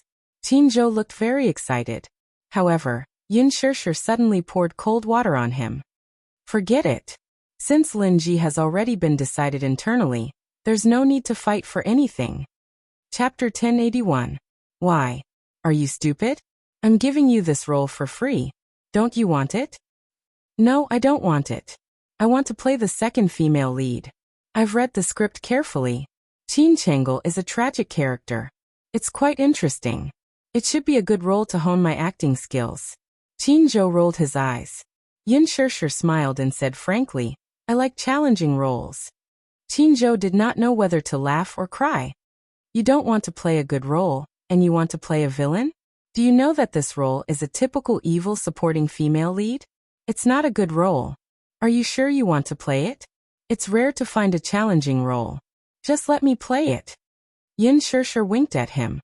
Qin Zhou could not do anything about it. Okay, then I'll go and finalize this with Director Gu in the afternoon. Once it's settled, don't regret it. Thus, the matter was settled. That day, Li Dongliang was discharged from the hospital. He had been living in fear for the past few days in the hospital. He was constantly worried that he had offended young Master Mu. He did not know what would happen next. Although he had some power behind him, they were all connected by interests. No one would risk offending Dishing Financial Group for him. Just as he was so scared, he received a chilling invitation the moment he was discharged from the hospital. It was said that Mu Yaja had set up a banquet at Yongya private clubhouse to treat him, saying that he wanted to apologize to him. Apologize? Did he hear it wrong? He had almost slept with his woman, and now he wanted to apologize to him. It must be the other way around. However, Mu Yaja's men said that Li Dongliang had been hurt so badly that he should do something. Although it felt strange, Li Dongliang did not dare to refuse the invitation.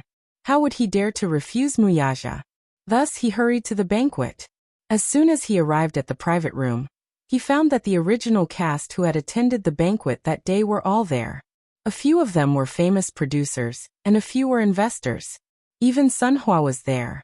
Li Dongliang looked around and felt that this banquet was not as simple as it seemed. Was it a hangmen banquet? With this suspicion, he turned around and wanted to retreat. Just as she turned around and lifted her leg, she bumped into Mu Yaja, who had just entered the room. When Mu Yaja walked in and his tall figure appeared in the room, the large living room suddenly became extremely narrow. He was tall and straight. When he stood next to Li Dongliang, the difference in height was obvious. He was wearing a dark red shirt today, which made his handsome face look even more seductive. Although the word bewitching didn't seem to be appropriate when used on a man. However, it was especially appropriate to use it on Mu Yaja. Ordinary people wearing clothes of this color would look very tacky. However, on his body, it was very elegant. Especially on his handsome face, it was white and charming. Li Dongliang looked at him in a daze.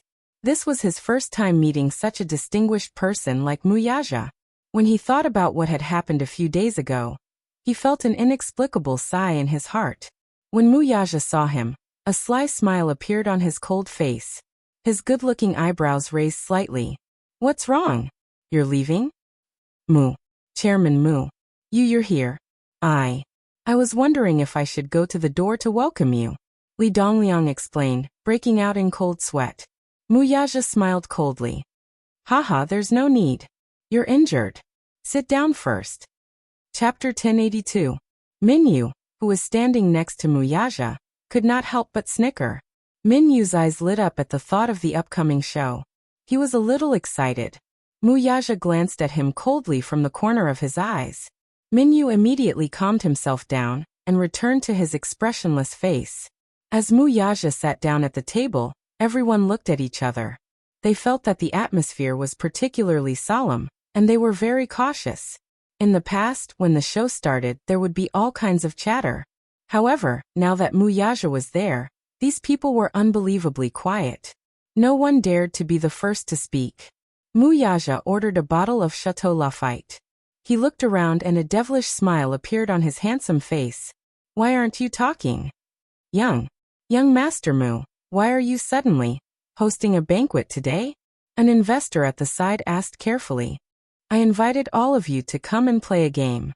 Mu Yaja's words were concise, but his thin lips were faintly revealed in a hair-raising arc. It was a half-smile. The weather was still a little hot. However, when he smiled, the temperature in the room suddenly dropped to the freezing point. It was as if Rome was frozen. It was really chilling. Play a game? Everyone was confused. They looked at each other, but they could not figure out what Wuxia was thinking. It was unfathomable. Li Dongliang was the first to speak. It's rare that young Master Mu is in the mood. Since young Master Mu wants to play a game, I'm looking forward to it. What kind of interesting game has gathered all of us here? Young Master Mu, as long as you say the word, we'll risk our lives to accompany you. Ha! Wuxia sneered. A cold light flashed in his eyes. I'm sure everyone will like the program that I've arranged. His smile was like a gust of cold wind blowing past. Everyone was shivering from the cold. Some people were really not suited to smile. Especially Wuxia. It had to be known that his face was usually cold and unsmiling. But now when he smiled, it was cold and threatening. Although there was a sense of asceticism in it, when it fell into the eyes of the guilty crowd, they felt that there was something sinister about this smile. Cold man. At first, when they received the invitation, everyone was worried. They felt that something bad was going to happen. Sun Hua, in particular, felt extremely guilty. Logically speaking, a small fry like him shouldn't be invited by Wuxia personally. Looking at it now, he had a feeling that they were not here with good intentions. They had also heard that Yun Shirshir was Wuxia's woman. Could it be that this was really a trap? Was Wuxia planning to get back at her? The waiter opened the bottle of wine and poured wine for everyone. Wuxia raised the wine glass in his hand. Everyone immediately stood up in fear and trepidation. One after another, they made a toast and downed the dry red wine in the glass in one gulp. Li Dongliang looked at Wuxia's expression and fidgeted uneasily. After a long period of silence at the banquet, he suddenly felt a little uneasy. Young Master Mu, what program did you prepare? What's the hurry? Wuxia glanced at him from the corner of his eyes. Then he clapped his hands lightly. Soon a group of people in black suits rushed into the private room. At the same time, they locked the door of the private room. The huge private room seemed to have become a cage that was hard to escape from. Wuxia suddenly stood up slowly. He walked to Li Dongliang's side and bent down slightly. Chapter 1083. I heard that Mr. Li likes to play with women. Li Dongliang opened his mouth as beads of cold sweat rolled down his forehead. Ah, you must be joking, Mr. Mu. Men like to have some fun. I'm sure Mr. Li will like the next program. Then he turned around and sat down on the sofa gracefully. He crossed his legs and rested his chin on one hand. His expression returned to its usual coldness. A terrifying aura was emitted from his body. It was a dark, gloomy, and cold aura that filled every corner of the room. It was chilling. Tonight, I've arranged a special program for Mr. Li and Mr. Sunday then. He glanced at Minyu coldly. Minyu took the hint and raised his head to signal him with a glance. A few men in black immediately stepped forward and surrounded Li Dongliang and Sun Hua. Li Dongliang knew that things were not going well. This was indeed a trap. Wuxia had called him here to prank him. Hence, he stood up nervously and looked at Wuxia. Mr. Mu. Is there a misunderstanding between us? Misunderstanding? Wuxia raised his eyebrows as if he did not understand. It must be because of that Yin Shirshir. Li Dongliang quickly begged for mercy. Master Mu. She's just a woman. If you like her, I'll send you a few prettier ones next time. What? Why do you have to hurt our relationship because of a woman? The more he spoke, the colder Wuxia's expression became. He did not dare to continue. Mr. Li, you must be joking. I don't mean anything else. Since you like to play, I'll let you have your fun tonight. Like to play with women? Then he did not mind letting him have a taste of being gang raped.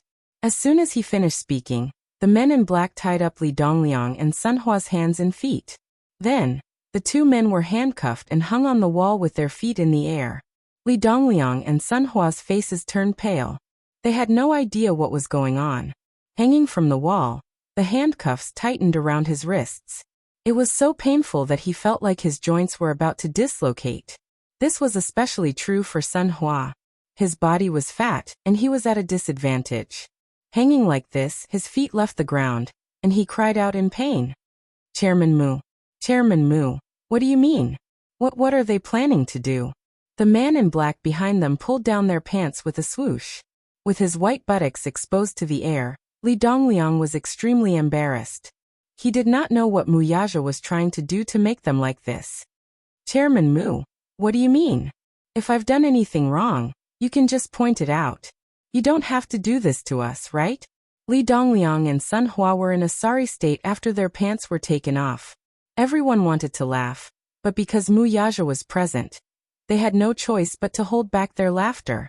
Did young Master Mu invite them over just to watch the show? Mu Yaja said coldly. Don't you like to play with women? Today, I'll let you have a taste of being played. What do you think? As soon as he finished speaking, Li Dongliang's face twisted. What did he mean? What did he mean by letting him have a taste of being played? Chapter 1084. The faces of the people at the table gradually turned red, and a wave of heat rose from their lower abdomens. Then they felt extremely restless. They had been playing very fiercely in private, so they did not immediately realize that the wine glass had probably been drugged. They had all been drugged. However, Li Dongliang and Sun Hua did not seem to have been drugged. Moreover, after they sat at the table, they did not touch anything other than the wine. The wine was also opened, so there should not be any problems. Could it be that the wine glass had been drugged in advance? Everyone scratched their ears and cheeks, and the heat in their bodies gradually eroded their rationality. Mu Yaja smiled coldly. Minyu finally could not hold it in anymore. Boss, this is a little too much for your taste.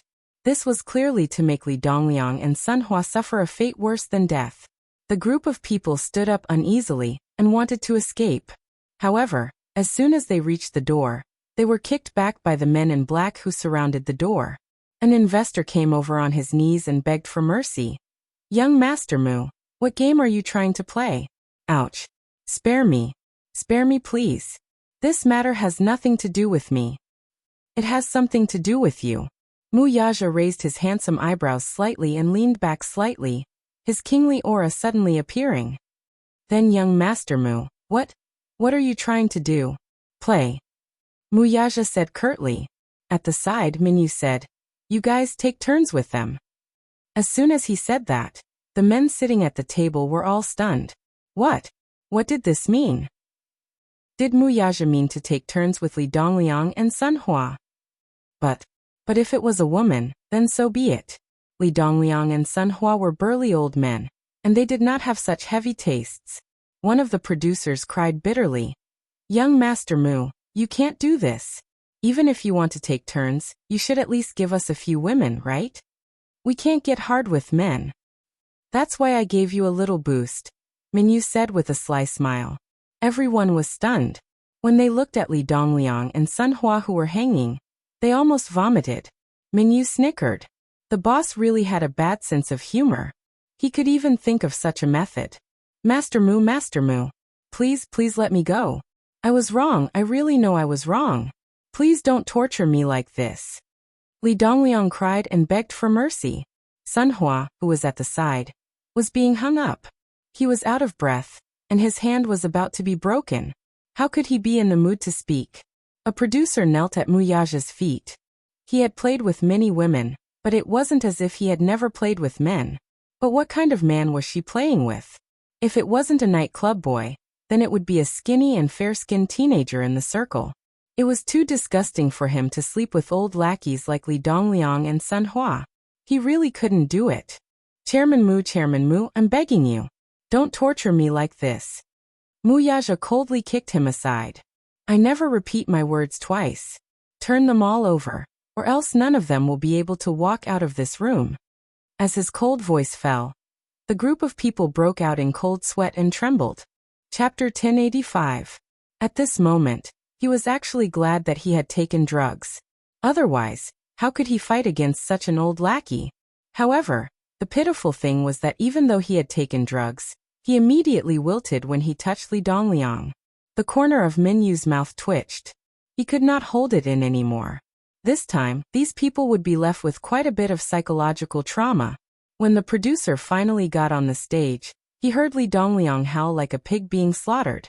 It was so loud that his eardrums almost burst. Mu Yaja looked up coldly at the ridiculous scene in front of him. Minyu, on the other hand, tried his best to hold back his laughter. He held his stomach and suffered internal injuries. Groups of people began to enter the battlefield in a grandiose manner. From time to time, Li Dongliang and Sun Hua's painful cries could be heard in the room. Li Dongliang, especially, had just sutured the wound on his waist and abdomen. It had not completely healed yet, so the stitches had not been removed. In the intense movements, the wound tore open. In addition, he was wearing a white shirt tonight, which immediately dyed his shirt red. Ouch! Ouch! King. Ouch! Young Master Mu, have mercy. Please don't. F***ck. The screams in the room rose and fell one after another. The scene was even more exciting. Minyu really wanted to punch the ground. This scene was really exciting. Oh my god, there was such a way to play. Poor Li Dongliang. Not only did his wound tear open, but he was also raped by 2 people in a row. That feeling could only be implied, but could not be described. In any case, Li Dongliang even had the intention to die. Minyu thought to himself that this feeling must be very good. Anyway, only Li Dongliang and Sun Hua could understand this feeling. Mu Yaja was either satisfied or bored. He stood up and was about to leave. Seeing that he was about to leave, Li Dongliang panicked and begged in a hoarse voice.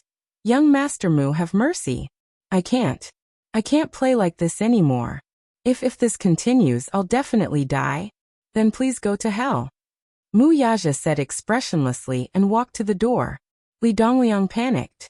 He did not know what was going through his mind, but he did not care about anything else as he cursed. Mu Yaja, you're too ruthless. You're playing with me like this for a woman? Is it worth it? Mu Yaja stopped in his tracks. He did not turn around, but his cold gaze was directed at him. You're playing with me for a woman? Isn't it enough? If this is a punishment, it should be over? I really can't take it anymore. Can you? Mu Yaja's eyes narrowed dangerously as flames of fury ignited in them. He suddenly recalled how his woman had been in such a sorry state that day. Her little face was still in shock. Her cheeks were stained with dust, red and swollen, and her eyes were filled with tears. Her entire face was in a sorry state. There were traces of violence all over her body. Her clothes were torn, and there were a few strands of hair on her shoulders. Yet, this man said that a woman was not worth it? He clenched his fists angrily and strode to Li Dongliang. He grabbed him by the collar and cursed coldly. He raised his hand and gave him a hook. Li Dongliang was in so much pain from the punch that he let out a muffled groan. With a cracking sound, his jaw was actually dislocated. Chapter 1086. Amidst the excruciating pain, he finally got a clear look at the handsome man in front of him. That fierce and cold expression, that pair of eyes that were as sharp as swords, almost scared his soul out of his body. Mu Yaja's expression was as fierce as a dark emperor. He grabbed him and said, Li Dongliang, this is considered a light punishment. You deserve to die. After saying that, he lifted his leg and kicked him in the chest, causing him to fall to the ground. Then, he stepped on his shoulder mercilessly and sneered coldly. How bold are you that you even dare to touch my woman? The more he thought about it, the angrier he got. He exerted some force on his foot, and Li Dongliang wailed in pain. He cried and begged. Young Master Mu, please have mercy on me. Please have mercy. Mu Yaja looked down at him from above and snorted coldly. He wanted to kill him, but he was still hoping that he would show him some mercy. What a fool's dream. Li Dongliang looked at that cold and determined expression, and felt a chill run down his spine. He couldn't understand why Mu Yaja would treat him like this for a woman. Young Master Mu, I really didn't know that she was your woman. I didn't get my hands on her, did I? Mu Yaja bent down calmly. His eyes narrowed as he pulled out a gun from his waist and pressed it against Li Dongliang's forehead. His cold voice was like that of an Azura. Li Dongliang, you make me feel dirty just by looking at you. The pitch-black hole was right between his eyebrows, and the cold texture was so real.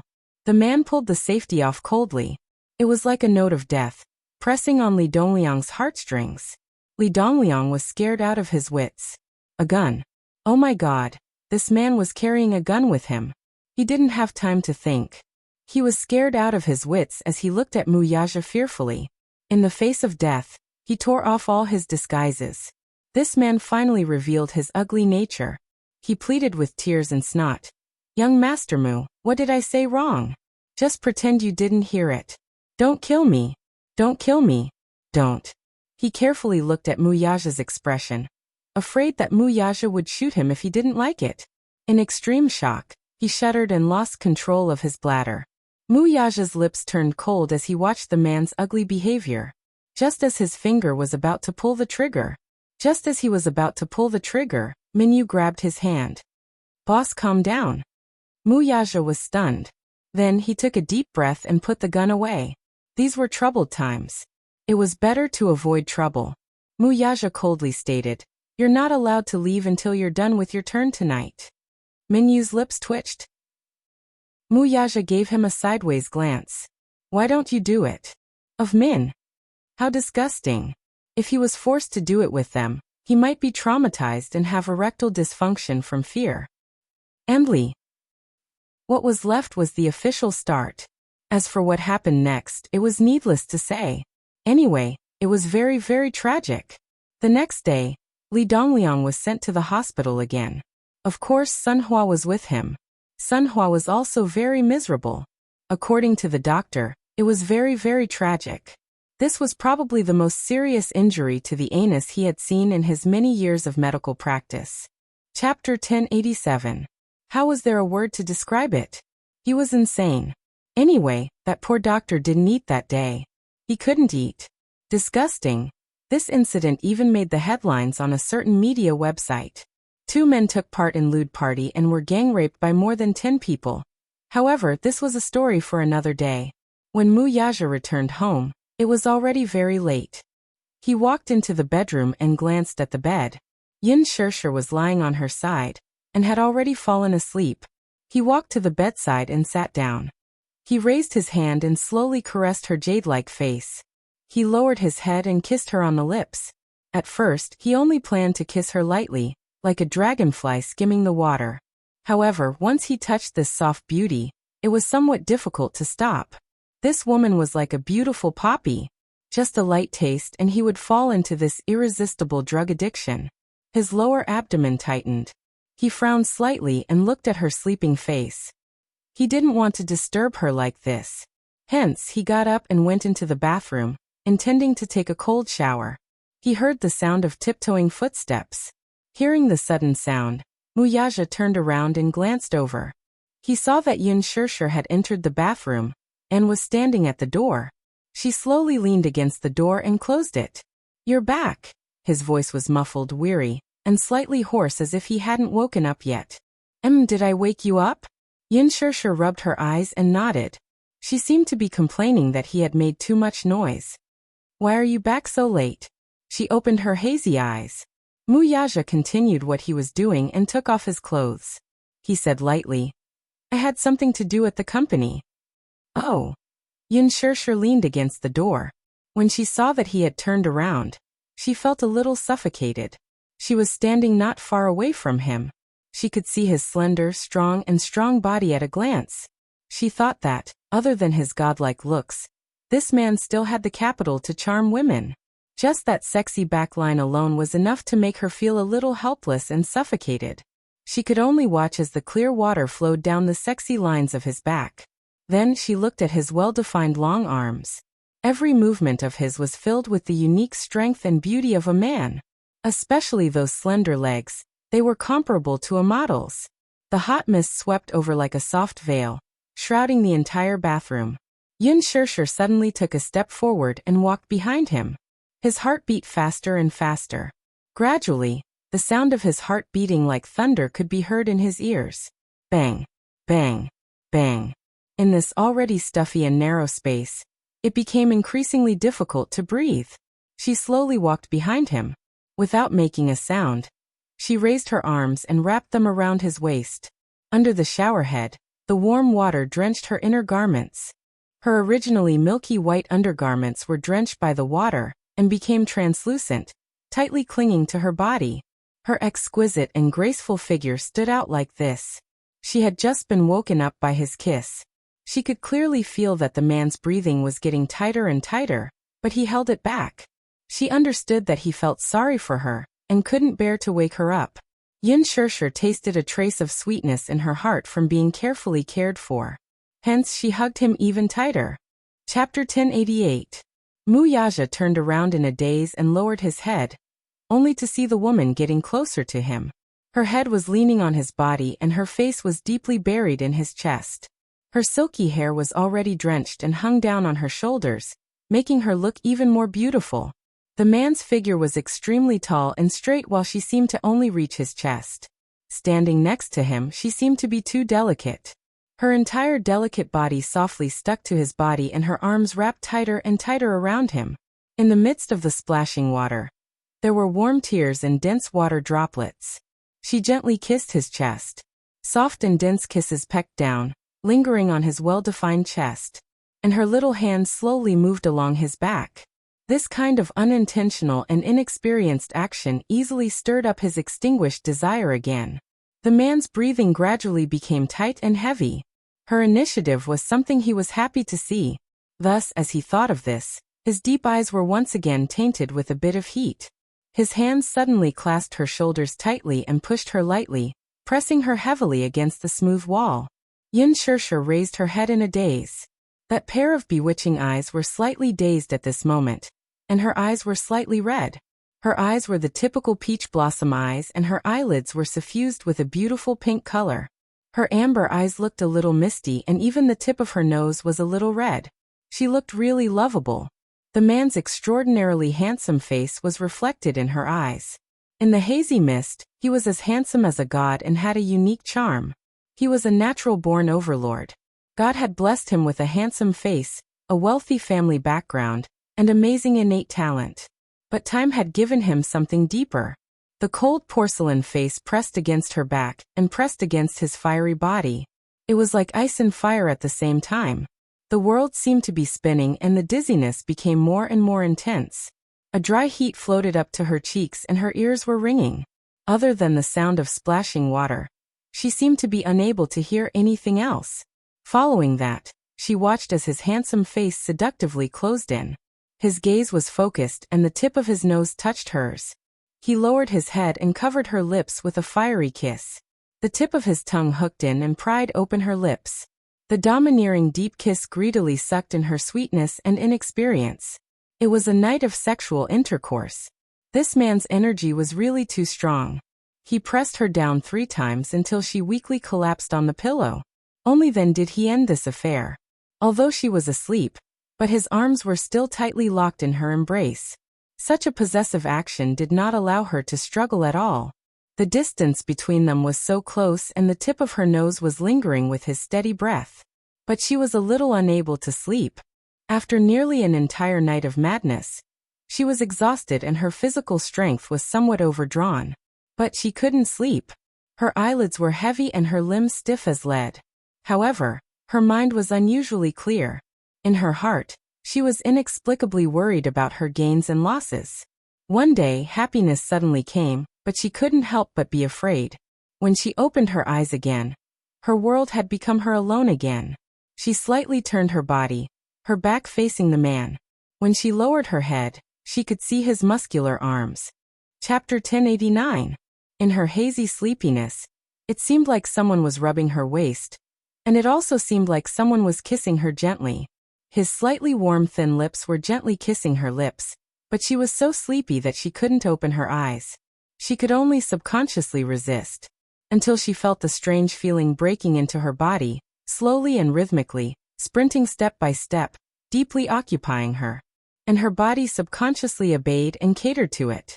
Yin Shirshir furrowed her brows in dissatisfaction and looked up blankly, only to see a silver necklace dangling from his sexy and well-defined collarbones. It was so mesmerizing that it could not be reasoned with. She opened her mouth, wanting to resist, but what escaped from her mouth was a broken moan. When the man saw that she had woken up in a daze, he lowered his head and viciously bit her lips, jaw, and neck. She was half asleep and half awake until they both climbed into the gorgeous clouds. The man panted heavily and pulled away. However, she was so exhausted that she almost fainted. When she opened her eyes again, it was already close to noon. In fact, she had already woken up, but she was so weak that she couldn't even lift her arms. This man was too energetic, wasn't he? She was so tired. But why did he look like nothing had happened? His energy was so strong that it made people jealous. She originally thought that Wuxia would leave early in the morning, just like 2 days ago, leaving early and returning late. When she woke up, he was nowhere to be seen. When he returned at night, there was more or less the smell of alcohol on his body. He must have removed it from the table every time he came back. He seemed to be very busy, so busy that it was rare to see him except at night. It wouldn't be an exaggeration to say that he was busy every day, right? Wuxia entered the study room early in the morning. By the time he finished dealing with a lot of work in the company, it was already past noon. When he walked into the bedroom, he saw that the little woman was still curled up in bed, motionless. However, his eyesight was very good. When he walked in, his sharp eyes caught the moment when she hurriedly closed her eyes. It seemed that she had already woken up, but was so scared that she was like an ostrich that was curled up and pretending to be asleep. Was she being shy? He walked over and sat down by the bed, looking down at her. As if sensing that he was beside her, the little girl panicked. Her eyelids fluttered, her thick eyelashes trembled, and her eyes rolled around, but she still didn't open her eyes. Wuxia couldn't help but chuckle. Was this woman planning to stay in bed forever? He couldn't help but laugh, but his gaze was once again deeply attracted to her. Her hands were gripping the corner of the blanket, covering most of her face, only revealing a pair of eyes. Her black hair was scattered on the pillow, but in the dim light, it did not lose its soft and bright luster, as if she was afraid of attracting his attention. Even her breathing was extremely soft, small and weak. Wuxia chuckled softly at this. Yin Shishir's heart skipped a beat, and even her breathing stopped abruptly. Looking at her slightly unnatural expression, he knew that she was feeling uneasy at the moment. He was more or less harboring a wicked interest in seeing how long she was going to pretend. Or perhaps he really wanted to do that in his heart.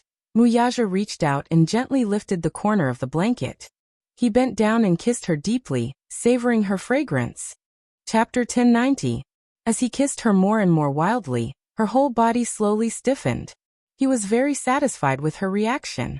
He liked her shy response. His teeth teased and nibbled on the tip of her tongue. He swept his tongue across her lips and teeth, and went deep into her mouth. He couldn't stop himself from kissing her. At first, he still had a little interest in teasing her, but the deeper the kiss, the more he couldn't control himself, and in an instant, it aroused his desire to go even deeper. Just kissing like this made him unsatisfied, and deep down he wanted to possess more. In fact, during this period of time, he had been restraining himself from touching her. However, her initiative last night had liberated him for a long period of time, and he couldn't stop. Originally, when he woke up in the morning, he still wanted her. Seeing that she was sleeping soundly, he couldn't bear to disturb her. But now he couldn't control himself. Uncontrollably, as he kissed her, his large palm reached into the blankets and grabbed her waist. He pulled her body towards him, and the soft touch of her body made his heart tremble. His large hand wandered around her back, following her exquisite curves into the neckline of the bathrobe, and his target was precisely her. Yin Shishir moaned softly, moving unnaturally, and her breathing gradually became faster. This man, was he trying to kill her? Did he have to be so energetic?